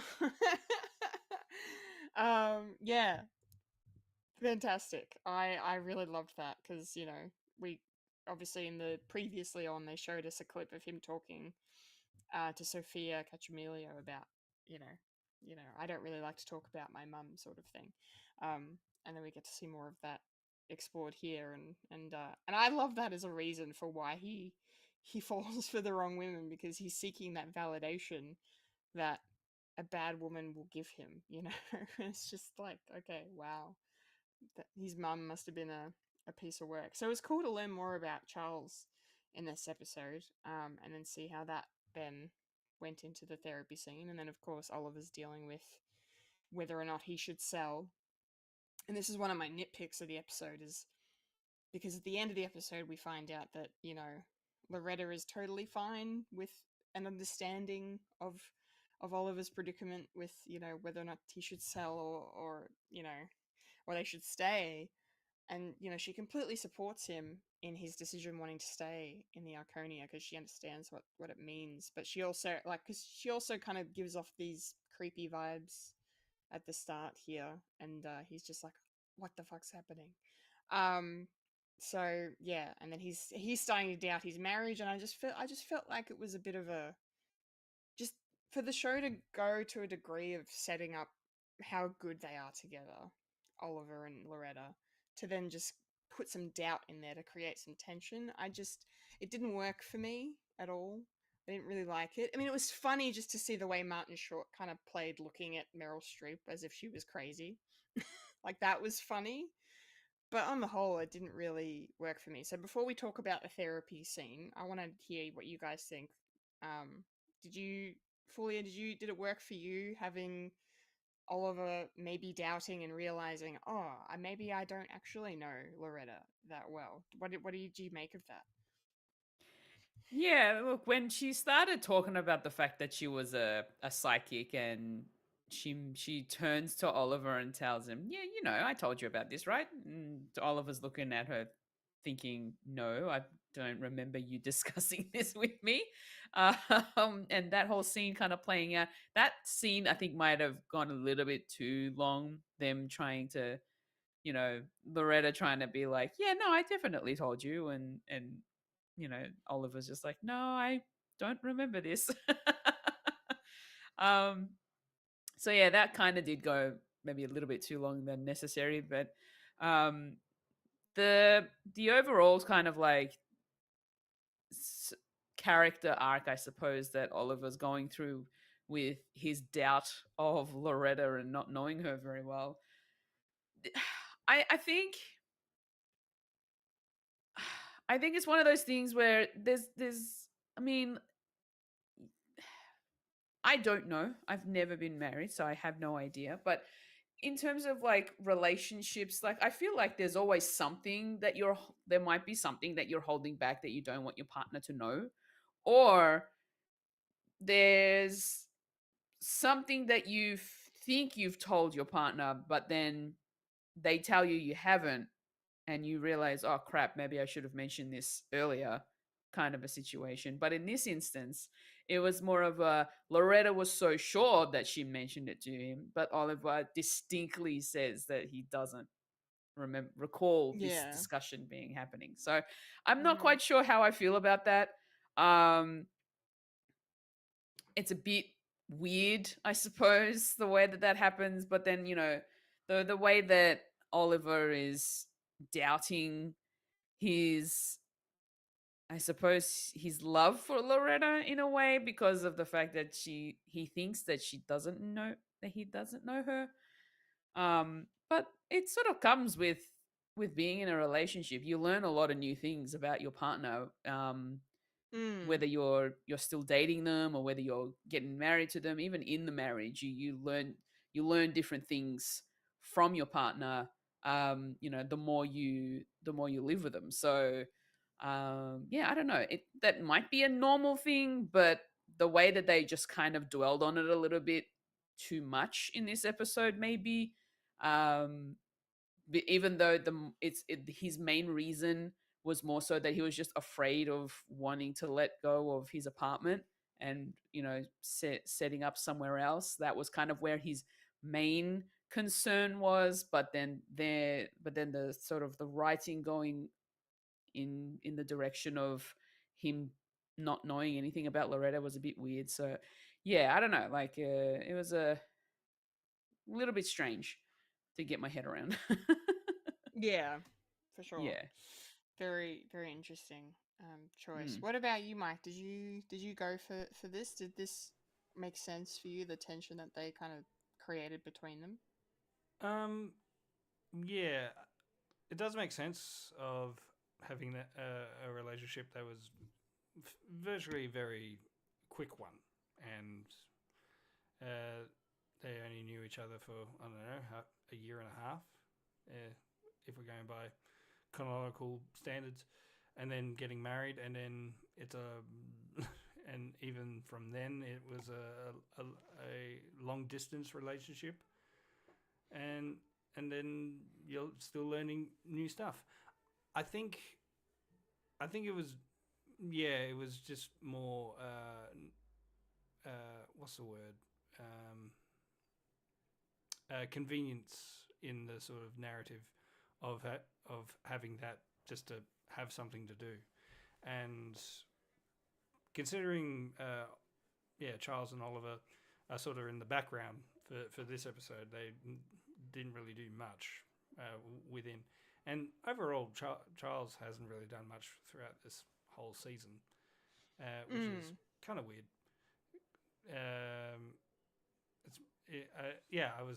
It's more to do with Loretta and Oliver and their relationship. So, yeah, maybe there's more to divulge into that. Because from the previous episodes of them going to the theatre and actually having a deep and meaningful in that one, and learning more about Oliver's past, and then all of a sudden, there's a bit of a crack in the armor with their relationship. It's like, yeah, I kind of get it, but it was only for this episode where the crack happened and it resolved by the end. So they could have done a bit more with that sort of narrative of. But who knows? Maybe it was because of scheduling things with Meryl Streep, because she is essentially a big part of the Tria's relationship, and she's only in it for a couple of, like, an episode and a half, and she just conveniently was stuck at an airport for a majority of one episode. That was another thing I was going to quickly just mention, just because it was like, because they were like, she's been stuck at an airport for how long? And then they just say all international flights cancelled out of New York. I'm like, what is the world ending? Like, what do you mean? What do you mean? It was very silly, and you're right. I feel like they're trying to find ways to be funny and silly with the fact that they've got one of the hardest working actresses in show business on their show. So yeah, they just have to work around her schedule, I think. Yeah, and it's just, it's, if you understand that's what it is, then I feel like you can excuse it a little, but at the same time, it just, if you don't know that, I feel like it seems a bit silly. I like the story to actually make sense. Yeah. I mean, if they had a relationship with, I'm not sure if there's going to be a good segue here, but if they had more of a relationship with Richard Kind and his sort of scenario as well, like I like seeing him. Yeah. Yeah, same. And I'm glad we got to see more of him in this episode. We'll talk about him probably when we get to the ending, really. But yeah, you're right. Like, if they use some of their supporting players a bit more, like Howard's not even in this episode at all, which I found strange. I was going to say he wasn't in the last one either. Yeah, you're right. He wasn't. So Howard's been missing for 2 weeks, which makes me sad. And then you have Richard Kind showing back up here, who's only very sporadically being used. Every time he's on screen, he kind of steals the show a little bit. Maybe that's why they're keeping him and saving him for some good moments, because he's just brilliant. He's just absolutely brilliant. Not to be a spoiler or anything like that, but next week's episode will be all about the Lester bot. So yes, I saw the title. Yes. Yeah, so it's probably going to be a big Howard episode for that one. Howard episode, yeah. So bring it on, I say. All right, let's talk about the therapy episode, the therapy segment of the episode. This was a lot of fun. I think it worked really well. They did a really good job setting it up for how it kind of happens, and with everything, like the manufactured drama works in the sense of, I like how they use it in these therapy scenes. Like, it works. Like, and then the introduction of what we said what I mentioned with Charles and his mum, like, that was fun. But yeah, like, I do enjoy the fact that they were trying to just save the Arconia, and in the end, they've kind of helped themselves personally and mentally a little bit. And it was really Detective Williams that did it. You know, some of the stuff she was saying, I was like, damn, girl. Like, you're really She getting was to the the heart of, therapist. yeah, you're really getting to the heart of their problems and their issues. And you know, she's known them since the beginning, right? Since, you know, we've known them, as long as we've known them. So it's fun to, and I like that. I just, as a side note, I really enjoyed the callback Loretta did to, like, the last time I saw you, she arrested me You and, arrested and me. for murder. Yeah, it was pretty fun. Yeah, it was really good just to see these sequences play out, and the interaction and how it unfolded, and yeah, them realizing certain things about themselves. Fulia, tell me your thoughts on the therapy side of this episode here. How did it go for you? Well, let's just say the therapist didn't really do much therapying. No. He was getting schooled himself by everybody else in the room. He's like, and he's just sitting there thinking, "Oh yeah, yeah, that's right." And then he wants to say more, but then they start butting in and saying other things, and that scene just, it definitely had me giggling throughout. I'm just like, this guy doesn't know how to therapy. So Yeah. I really enjoyed it, but then also listening to the way that they realize certain things about themselves through their discussion, and then sort of admitting to their issues was really fun to watch, and just see them realize what's going on with themselves within. And then yeah, just having Detective Williams just there. She went up there because, thanks to Loretta, she got kicked out of the ladies' night party, and she's like, well, this is definitely gonna bring my mood back up. Let me just sit here. So yeah, no, Yeah. I enjoyed watching them go through the motions of their emotions, and it was fun. It was just fun to watch them go through all of that. So Yeah, absolutely. Yeah, for sure. Yeah. Mike, what did you think of it? Did you enjoy watching us, well, watching them as we learned more about what's going on inside their heads and whatnot? Yeah. I think it's like Writers 101 when you're doing comedy. It's if you're going to like a profession, like the like a psychiatrist, somehow another character becomes a psychiatrist, and then yeah, I can't like that. It's like, no, I'm the doctor now, and the doctor's being schooled. Yeah, and I enjoyed Detective Williams as well, and she knows her stuff. She, being a detective, she needs to know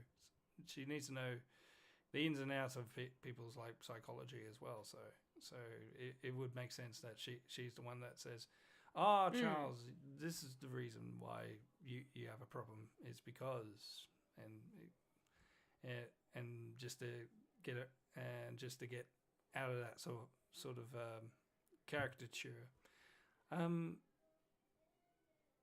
Yeah, it's probably not going to be this series, or probably in a future series that we'll get to see what Charles's mother is actually like. I can imagine that, like a flashback episode, and then we can see little Charles, but with white hair. I want to see a 10-year-old with white hair. Yes, please. Yeah, you got it. They got to do it.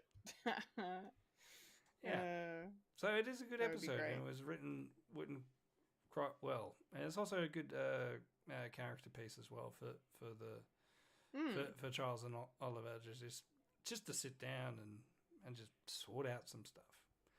And I suppose that's the reason why that Oliver needed that sort of problem that he has with his relationship and how the relationship that these two elderly men sort of have and sort of come out of their shells. As well, they've got a job to do of actually convincing the psychiatrist as well. So not much of a B plot, but of just having a sit down and talk. I mean, what else can you do? You can't really have you can't really have one of those sessions and like being in a car or something like that. It's just to sit down and talk. And the main thing was in a underground casino, which is interesting. Indeed. It's a good scene. Yeah. It's a good standout scene. Yeah, for sure. Yeah. Well, let's talk about the A plot, the main plot, because we have a really, obviously all the main action is happening there, and it's funny because as we've said already, Detective Williams was part of the main plot, and then she got kicked out and ended up making the B plot better, which was fun. Yes. So basically, while the boys are going to knock on doors and figure out how to save the Arconia, because after the therapy session, we find out, of course, that they missed the deadline of midnight, and the papers have gone through, and the therapist has sold his apartment, meaning that Camilla owns the Arconia, and they were too late. So, hoping and praying that the girls fared better, and they did, but they didn't. But it was really fun to see. I don't know, just to see them get all dolled up. I do need to start with a slight nitpick again on this, because unless I completely miss something, and please correct me if I'm wrong, I would appreciate it. In the cold open, beginning of the episode, Fee is there, and she's the one telling them about the girls' night, the ladies' night in the Velvet Room. But then she's not seen again for the rest of the episode. Did she give up her invitation? Or did she invite Mabel to come along and bring people? Because I can answer this question. Hold on. Oh, Fulya can answer the question. I can answer this question. So, Thea said that she would invite them, but she didn't want to go because the next day she had a shoot where she'd be operating heavy machinery. That's right. That's right. So she couldn't go. Then I rescind my nitpick. Thank you. I'm very tired. This is my second podcast for the day. I am. That's okay. Brain no worky. Thank you. So anyway, so we're in the casino. The ladies are looking fine. They're all in their wonderful outfits. Loretta has got her plan. They've all got their plans, but Loretta's plan is the most important, because she is going to pretend to be this medium that she used to live with in her apartment and put on an accent and wear a gorgeous sort of boho gown that I really loved. And then, Detective Williams gets the idea. She sees the dealer come out of the closet, as it were, and goes, "This will actually work better if I get to work as a dealer." And everything's going off really well. They run into Lorraine, or Rainey as they call her in this episode, which is very cute. And she adds another interesting element. There's a lot of what I liked about these scenes is that there's so many wild card elements going on. Like, you don't know where it's going to go, what's going to happen, who's going to screw up the plan. The plan's not going to go according to plan. No. But it's how you get through it, and who makes the mistakes, I think, that really kind of makes this an entertaining ride. And just Divine Joy Randolph sending glares across the table at Meryl Streep was just gold. It was just gold. But yeah, just Yeah, none of the ladies can kind of keep up the ruse here of what they're trying to do. I mean, Mabel's trying; she's hanging on by a thread, and then and Williams is obviously trying as well, but it's just not going according to plan. And then we're left with just just Loretta and her funny accent, um, here. Fulia, what did you think of the beginning of the casino stuff with all these spanners kind of starting to get thrown in the works of the plan? Who were you rooting for? Who did you want to succeed here at the table? Honestly, first of all, the ladies look gorgeous when they first rocked up and they're walking in, and then all of a sudden they see Rainey, which kind of stops their little strut towards the closet to go downstairs. It was really fun to sort of watch the whole kind of the blackjack scene kind of play out, and then having Detective Williams decide that rather than be a guest, she would be the staff, the actual blackjack handler. And it worked out in her favor because it meant that she could put in the, the deck of cards that were in her pocket, and the cheater's deck, essentially, so that whenever the hands were being dealt to everybody, that Camilla would always get the bad hand.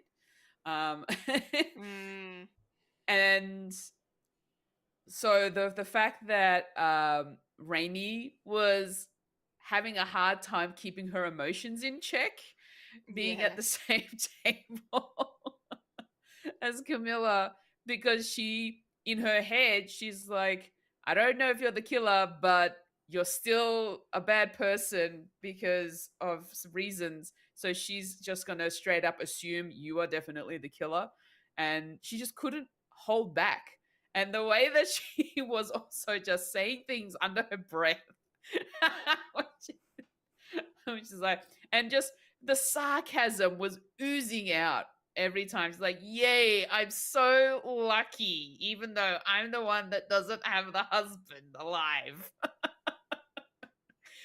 Just cracked me up so much. She's so good. And the fact that Mabel had to be the one to like take her away and console her, like, lady, calm down. You're gonna screw this up. So they walk away, and then it's just Loretta, Detective Williams, and Camilla on the table. And I swear I thought it was more of the fact that that Loretta was just drunk and she just forgot the plan, or if she was still in the role. Yeah. When she started She saying, in? and when she started mentioning to Camilla, she's cheating.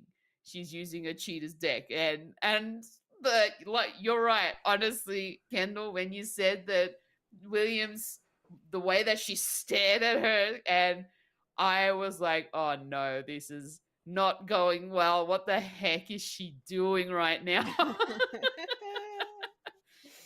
But then I kind of thought to myself, hold on, maybe she's pulling a different angle on this, and she wants to get her alone so that they can have a heart to heart and see what information she can get out of her in some way, in a different way. Because for whatever reason, even though Camilla was being dealt the bad hands and she was losing all this money in the at the table, she was still smiling and she was still happy. She didn't care that she was losing at the table because she had the feeling of the fact that she was, in her mind, she's winning because she knows she's going to get the Arconia. And that's why she didn't really care. And I think that's why Loretta decided to get Detective Williams kicked out so that she can have Camilla by herself and see if she could find the information a different way, which was, I suppose, in her way, kind of clever. If you want to put it that way. And the fact that the stuff that we get to see after the fact, which I feel like we're gonna, if you mind, discussing that here now. The medium stuff, the psychic stuff, where we see the scenes from the past pop up with Camilla and Nikki. Maybe she was clever in trying to get her by herself. I don't know. Like, I think this scene worked out really well. I was hoping that Mabel would be able to get to a point where we'd see her smiling, but but we didn't get to see that. So I'm still so glad that Loretta kind of fished out some form of information. So that kind of worked. She's so confident in herself as well. Like, to see that come through and how brave she is to then go out of her way to follow Camilla after the fact. Man, that whole sort of thing that got played, that scene being played out was just, it was good. I loved it. Yeah, I agree. Yeah, for sure. It was great. Yeah, Mike, what were your thoughts on the blackjack scene at the table and our different chaotic players that were interacting here? Yeah, I sort of have a weird take on that because Loretta sort of tried to do the same thing in past episodes of pretending to be someone and then just basically falling on her ass, and it's like she was trying to be like a detective, and it's like she's got the thing, and then it just fell apart.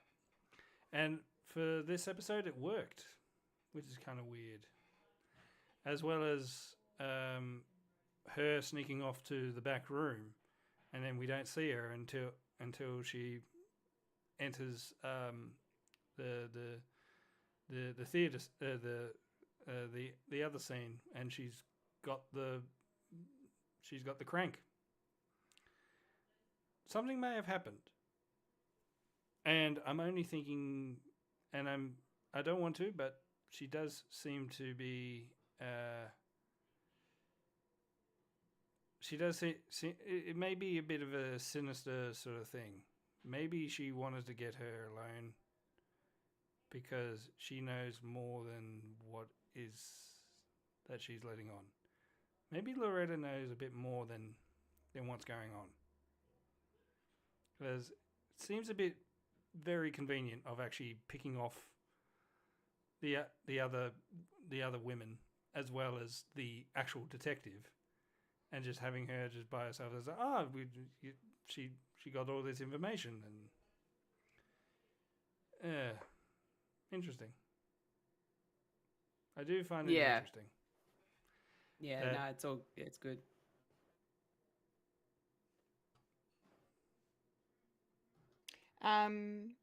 Yeah, no, I love that theory.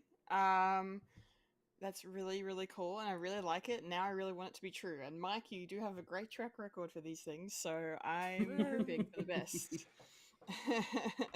I'm very narrative driven. Yeah. I just find it very convenient. And that would be a really cool twist because they do like to do certain twists in this show, and not everything is as cut and dry as it seems, and all of that. So, yeah, I kind of love this. But then I also don't want that to happen, because then Oliver and Loretta's marriage will break apart, and they're so great together, and I would just hate for that to happen.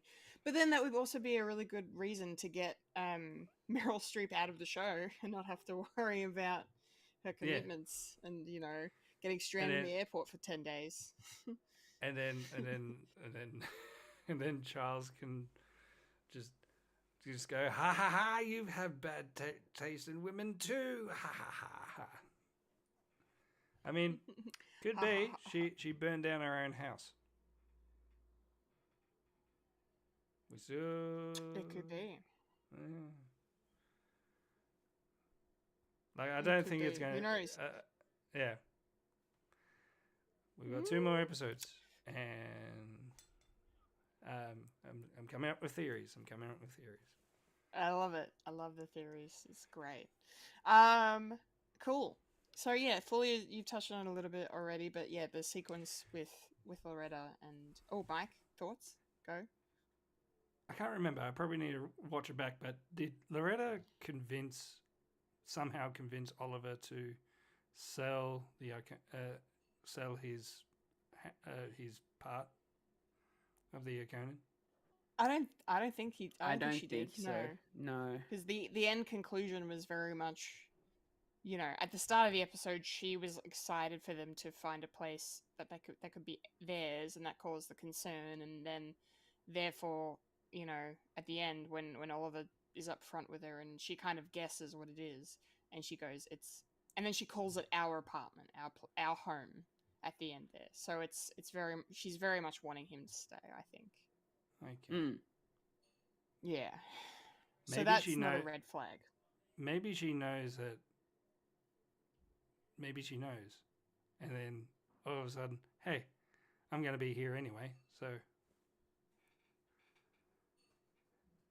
because she wants to live in the Arconin, and she's Uh, she's helping the bad guys. maybe. I don't know. Well, because, yeah, I guess you're right. Like, if she wanted to get her own place, if she wanted to get Oliver out of the Arconia, she would, and wanted a new apartment with the money he would get for it, set her apartment on fire, and then be in cahoots with Camilla and try to get get him out of the building. And, yeah. But yeah, she sounds like she's being very authentic in terms of wanting him to stay. So, but who knows? Who knows? Things could still Thinking happen. out loud.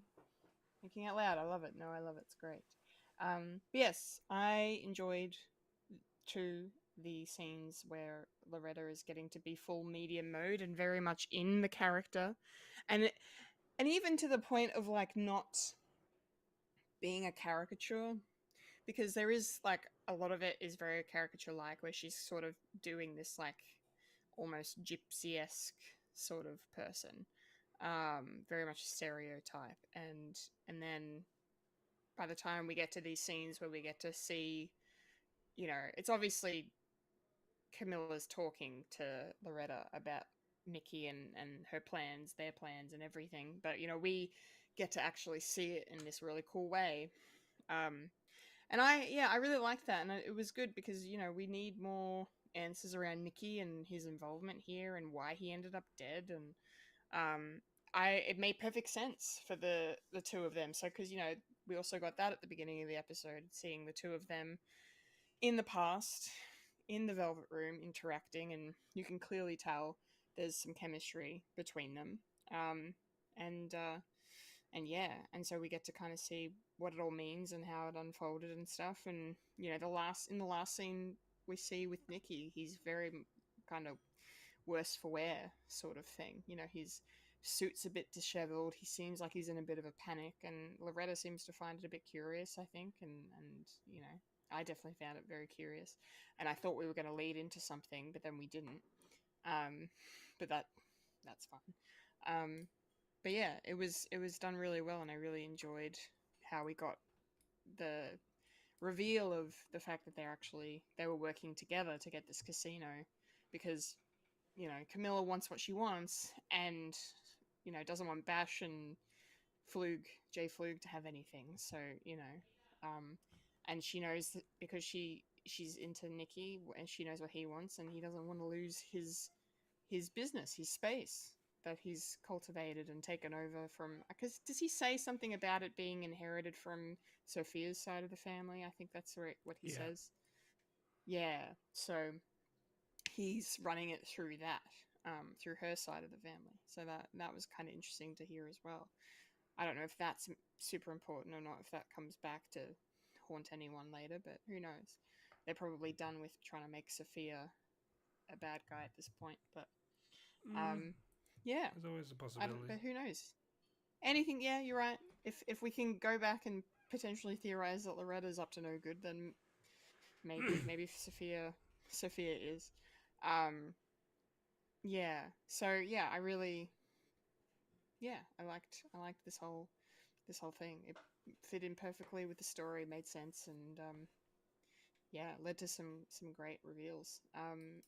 Fulia, what did you think? Do you have anything else you wanted to comment on about the the Nick, seeing the Nikki and Camilla scenes, seeing them interact and what their plans were?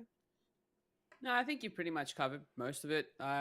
It was sort of like I wasn't sure where it was going, but then the moment we see in the flashback of her asking Nikki whether or not he wanted to grow his business into something bigger and make a whole casino out of it, like the fact that she was also like kind of hitting on him as well, and he sort of mentions that he loves his wife and his family and he doesn't want to lose all that. But then later on, the last time we see Nikki with Camilla is the fact that he's in a bit of a, like you said, a bit of a panic, in a bit of a jealousy rage, I suppose, because he caught his wife having an affair with someone else. And I suppose he was having maybe he made a very irrational decision of just going ahead with it, maybe just out of frustration and out of jealousy, being like, screw that, if this is what she's going to do, then I'm going to do this casino and stuff. And yeah, so that was an interesting little bit that we got to see from, at least from Nikki's point of view. And yeah, the fact that Camilla then didn't really discuss who the person was that Sophia was having an affair with. That's if she actually knew who it was. Yeah, that got Loretta thinking very curiously. And then the moment that she got the message saying that escrow closed and that she's got the 51%, and just says, I've won, and walks away. And then Loretta following after her. That was a very brave move to go following her into the office. Like, yeah. Absolutely. Yeah. Yeah. I wasn't sure why she went to follow her, but obviously I thought maybe she was going to get like eavesdrop on whatever conversation that Camilla was going to have. Maybe that's why she followed her. But then later on we find out she finds something else. She sure does. Yes, we'll get to that very shortly. But first, Mike, tell us your thoughts. Do you have any additional thoughts on this sequence and the flashbacks with Nikki and Camilla? Mostly Sophia side and learning that she had an affair, possibly. And Nikki sort of all over the place. If Sophia has something to do with it, then maybe Nikki sees the writing on the wall. It's like, well, if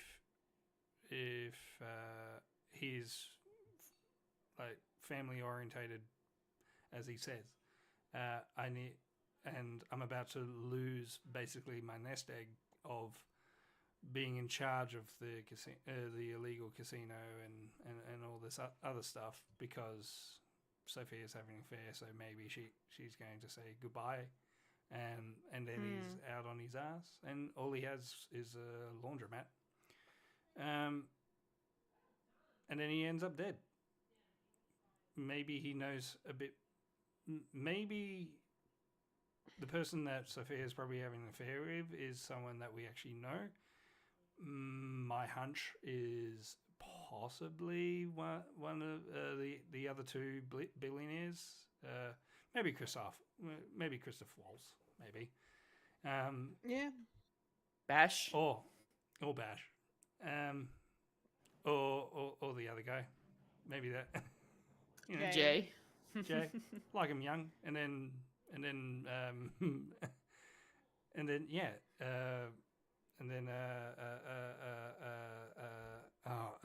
names, faces.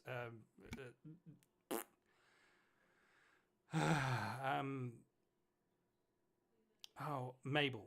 That's it. And then Mabel would have something to say about that. It's like what? It's like, really? And then it's all coming together. Yep. Yeah, and then it's just this weird mesh of everyone's having sex with everyone, and it's weird. It's a And then- cesspool of. And the reason way to get out of it is killing Nicky, putting him in on ice. I think way back when they said they put the body in ice. I think he was in the cryo chamber. Yeah. Just to keep him there. So maybe Christoph Waltz is like, we killed Nicky because he knows about us, and he's going to because he knows too much. Put him in the cryo freeze. Who can we pin this on? I don't know. And then Lester has something to do with it. Maybe he saw something, and then yeah. There's too many threads. I'm glad there's only two more. There is episodes. a lot of threads. Yeah. You are correct. Because we're going to find out more next week, and Sophia's Something else has popped up. Loretta has something to do with it. I'm just saying women are bad. This is wow. This is what the podcast is turning into. I'm turning into a dude bro now. Nah, not really. Yeah, there is a lot of theories that are floating around, and I think there's got to be something to do with people know. Yeah, those are my theories, and it's all to do with making a casino.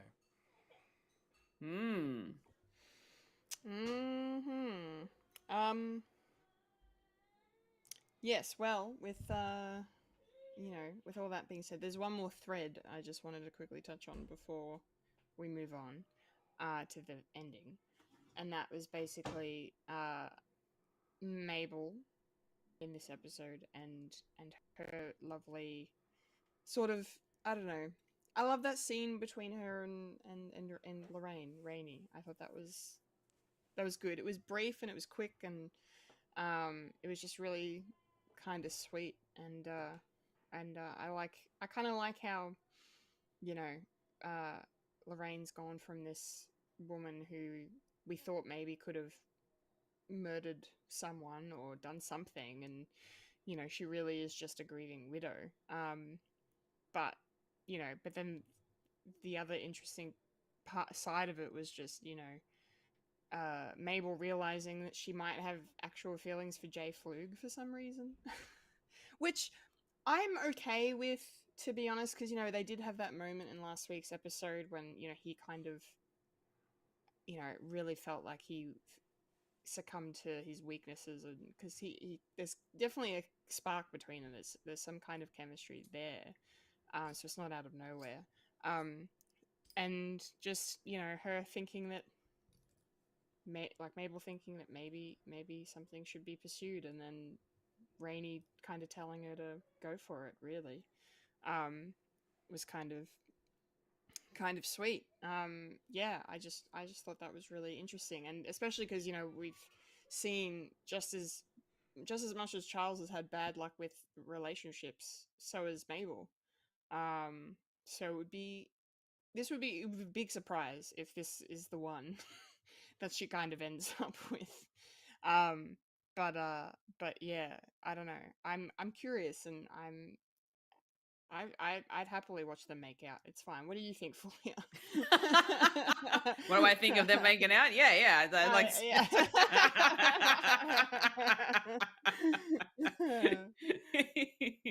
Amazing. No, look, I think if you're right, the scene that we had with Mabel and Lorraine was really nice. Kind of sort of toning it down just that little bit more, and then seeing them have a little D&M session essentially, and just pouring their hearts out for about their lives and stuff. So that was really nice. But yeah, the fact that Mabel is hesitant about dating a suspect at the moment, I understand. I totally get it. But now she's thinking, oh, maybe I should just give him a chance. Like it's as if she has this gut feeling that she knows he didn't do it, and that's probably why she's kind of changed her mind. Um, but I guess we'll find out in the next episode what kind of flourishes from that one little message that she sends him. So yeah, no, I'm curious to find out what happens next. Yes, yes, absolutely, absolutely. Mike, what about you? Do you find any of this interesting, this development with Mabel and maybe having something with Jay, or did you have any thoughts on the sweet scene between her and Lorraine? It was very sweet, and it follows with the sort of theme that they have with new and old sort of thing, and just with the talking about love and you never know unless you go for it, and yeah, and she's on the other end being a widow, and Mabel's on the other side. It's like a new experience, a new sort of destination. It's just it is problematic considering yeah, suspect, and maybe having an affair with Sophia, which is ideal. I don't know. And it would explain the track record with Charles as well, sort of getting with Sophia as well, because that man knows how to pick him. Absolutely, he does. Very much, yeah. Cool beans. Cool beans. Yeah. All right, cool beans. Right, let's talk about the ending. So yeah, I, enjoyed the ending because we got all of our big reveals sort of happening. So in the scene with Mabel and Lorraine, Mabel gives Lorraine that box of some of Lester's things, and the little bird flute is in there, and she plays it, and it sounds exactly like a bird, and it's really sweet, and then that's sets off an alarm, and remind me, because I'm terrible, Richard Kind's character's name. It is escaping me at this point, and I'm looking it up on IMDb. Vince Vince. Fish. Thank you, Vince. Fish. Yes. So he gets a notification on this app that tells him a certain bird is near, and then realizes, oh crap. So yeah, we basically get Loretta coming back from the casino sequence and her time with Camilla, and grabbing, not only revealing that Nikki and Camilla are in league with each other, but she has the elevator crank, the trusted sentimental object that Lester used to carry around that they couldn't find, that we didn't know what happened to it. And of course, to no one's surprise, it's covered in blood. What a shocker. Whose blood? Whose blood is it? And then with Vince in the picture, Vince comes in and tells them with Lorraine, and says, "Look, Lester and I, the avid bird watchers we were, had this camera set up, and it was triggered. The recording was triggered by the call of birds, the appearance of birds, and then ding ding ding. Oh, a camera that Bash doesn't control. They have access to unmanipulated footage of what happened the night Lester died." And then we think, oh crap, because it only activates when a bird goes past or is nearby, makes a noise. We only see Lester actually in the fountain already, and he's dying. We can't actually go back and see how he ended up in the fountain. But what we do see is Randall picking up the elevator crank. Dun dun dun. What does this mean? Because The we plot had thickens. that wonderful little remark that Camilla made to Loretta about if it wasn't for that damn doorman. Mm-hmm. Dot dot dot dot dot. And they just assumed it was Lester, right? Because Lester's the one that's dead. And then they see the footage and go, "Was she talking about Randall?" It's all coming together. It's all coming together. Yes. I like it. And then just this voiceover of, like, because they get Lorraine to do the voiceover narration sort of tail end and start for this episode. And start and end of the episode. And yeah, and I really like that voiceover of her talking about you know, people will do anything to swing luck their way. And Randall, throughout the season, we've seen moments of him being sad that he's getting replaced by a robot, and being sad that he's not being treated with the same as Lester was treated, and he has very much an uphill battle to climb in terms of earning his spot in the Arconia, and now we have the threat of the Arconia going away and him losing his job altogether. So what's he going to do about it? So yeah, I don't know what it means. I don't know if he's the one who done it or not, but it's an interesting spanner in the works for the story, and I enjoyed how it all played out. So Fulya, start to take us home.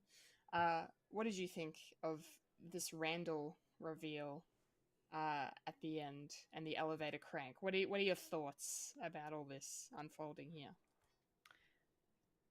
So my theory is that he didn't do it, and that he might have seen who did, and maybe didn't want them to get in trouble, so he's kind of like decided to hide the murder weapon so that they don't get in trouble. I don't think he did it, but the other part of me is saying maybe he got told to go and grab it and put it away so that no one sees it, and that could have been another thing as well. So it was really interesting. I was definitely in shock when I saw that it was Randall in the security footage. I'm like, but why? Why are you doing this to yourself?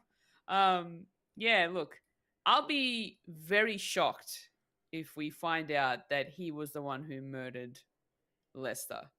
But I feel like he didn't do it. Just the way that he was looking around. He did look sus, picking up the crank, looking around, make sure he wasn't being seen, and then walking away with it. But I don't know. My gut feeling is saying that he didn't do it. It wasn't him. But maybe he was given an order to go and do it, or maybe he found it and thought, oh, I should probably take this away. So yeah, I don't know. I don't know how I feel. Randall's just literally popped out of nowhere with this one. Yeah, absolutely. But yeah, they've been dropping hints for us to go, okay, now that they've had this reveal, it kind of makes sense. Yeah, it all kind of ties together a bit. Yeah. Yeah. So I could totally see him killing. I feel like maybe he killed Nikki, maybe. I don't think he killed Lester. No. But yeah, maybe Nikki. I don't know. Yeah, true, because if, the way that Camilla said, if it wasn't for that doorman, like, potentially that might have been the case, that he might have, maybe he killed Nikki, but then someone found out about it, and then Lester might have gotten in the way, and that's how he got killed. So, yeah, I don't know. Maybe. We shall find out. We shall find out. Mike, what do you think here? Do you have theories? What are your thoughts on Randall being a potential suspect here, and how did this reveal work for you? Probably an accidental bystander. Because the footage is Lester in his dying moments blows the whistle to activate the video to find out. So he gets either bludgeoned or stabbed. Don't know which, because he loses a lot of blood. Falls into the fountain. Blows the whistle. Turns on. Maybe he came in to I hear a bird. Maybe he sees. I'm not sure if he does see the body or not. I don't know. At a weird angle, it's because it's dark. He probably doesn't see it, but he sees the crank. He's like, "Oh, what's this doing here? It's covered in blood. Oh dear, I need to go tell someone." So I don't think he's probably. I think they're going to play on the fact that he's a suspect for a bit in the next episode, but I don't think he did anything. I think he's just the next step to go towards. As like, you found the crank. Why didn't you tell anyone? I did tell someone. I told ... They took the crank off him, and it's a murder weapon. So he probably knows a bit more than he does know. Because he maybe if he's not going to be a doorman at the Conan, but he can definitely be like front of house at the new casino. Maybe. I don't know how casinos work. I rarely go to one because I don't gamble, because I don't do that sort of thing. Yeah, I don't know. Yeah. Things are leaning towards, for me, he didn't do anything. He just found a murder weapon and he doesn't know where it leads to. Because I don't know. The unfortunate thing is, this is going to be the last time we'll speculate, because we'll find out who killed who in the second last episode, and then they're going to discover how they did it. So yeah, very final very thoughts. possible, very likely. Who really did it? Get our theories in. Yeah, I don't know. I don't know who killed anyone. I feel like Camilla's got to be at the heart of it now, but like, I mean, we thought that maybe last week with how she acted with the gun and everything. Nah, she just had a gun.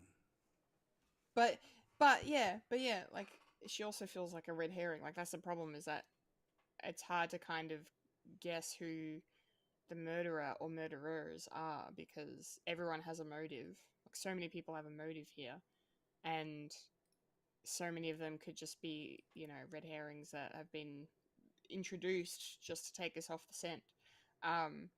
So I think the one key thing maybe for the finale and the penultimate episode next week might be the finger situation, because we haven't had a resolution on the finger situation, because it's been sent off for DNA testing, and obviously that doesn't take 5 seconds to do.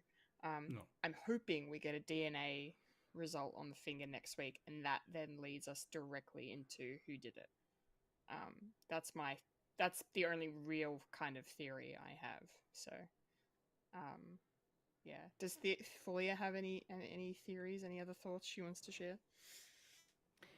Not really, but I just remembered when Loretta and Camilla were going through Camilla's flashbacks, the sounds that Camilla was remembering was then giving her flashbacks of things that happened that night, with the meat cleaver hitting the table, and That's just right. every time she hears something that sounds like that night, all of a sudden she just was like in a jerky kind of movement.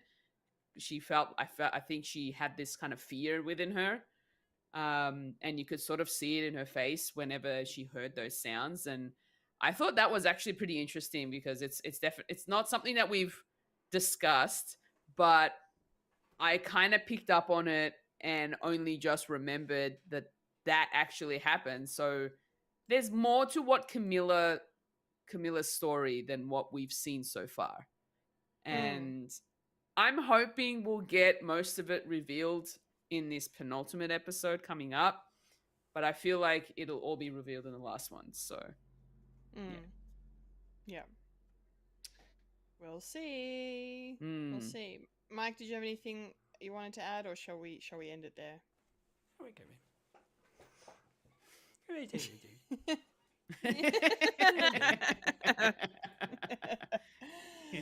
Alrighty. Man's hungry. Alrighty. We have our yes, me too. We have our theories. We have our suspects. Who is going to be Lester and Nikki's killer or killers? We'll find out very soon. Mhm. But until then, those are our thoughts on Only Murders in the Building, Season 5, Episode 8, Cuckoo Chicks. Popcorn Culture is done. That's the episode. It's all wrapped up. It's all done. We're good to go. We're ready to head on out. 2 more episodes to go. I can't believe we're almost at the end of Season 5 already. I said that Already. before. I'm like, God damn. And We're almost all then, done. and Again. then it. then we wait. Welcome to Derry. Yeah, let's No. go. Come on, Fulya, get around Yay. it. Popcorn Culture? I'm out. Period piece. It's a period piece, yes. And And Was that's a podcast. was a a podcast called called Friend. Friend. Remember to follow us on Facebook, Instagram, and Blue Sky for the latest free content. If you'd like to listen to Fred the Alien, you can find us on SoundCloud, Spotify, or Apple Podcasts. If you'd like to watch Fred the Alien, you can head over to youtube.com/Fred the Alien Productions. And if you're watching us right now, make sure to like the video, subscribe to the channel, and hit the bell icon so you don't miss out on future content. And if you'd like to follow us over on Twitch, jump on over, head on over to twitch.tv/Fred the Alien Twitch and give us a follow. Yes, please do. I've been a Kendall Richardson. I've been a Fulya Kantarmaju. And I've been a hungry boy, Michael Lister. And you just experienced a a podcast called called Fred. Friend. Remember to eat beef. Remember, Freddy lives, Loki dies, the Doctor is in, and there's no time for Firefly because I'm re-watching Stranger Things. It's strange. And there's things. Or strange Indeed. things. Remember to look after yourself and your mental health. Yes, please do. Very important. Thank you for watching. Thank you for listening. Latest Gators. And See. Nah.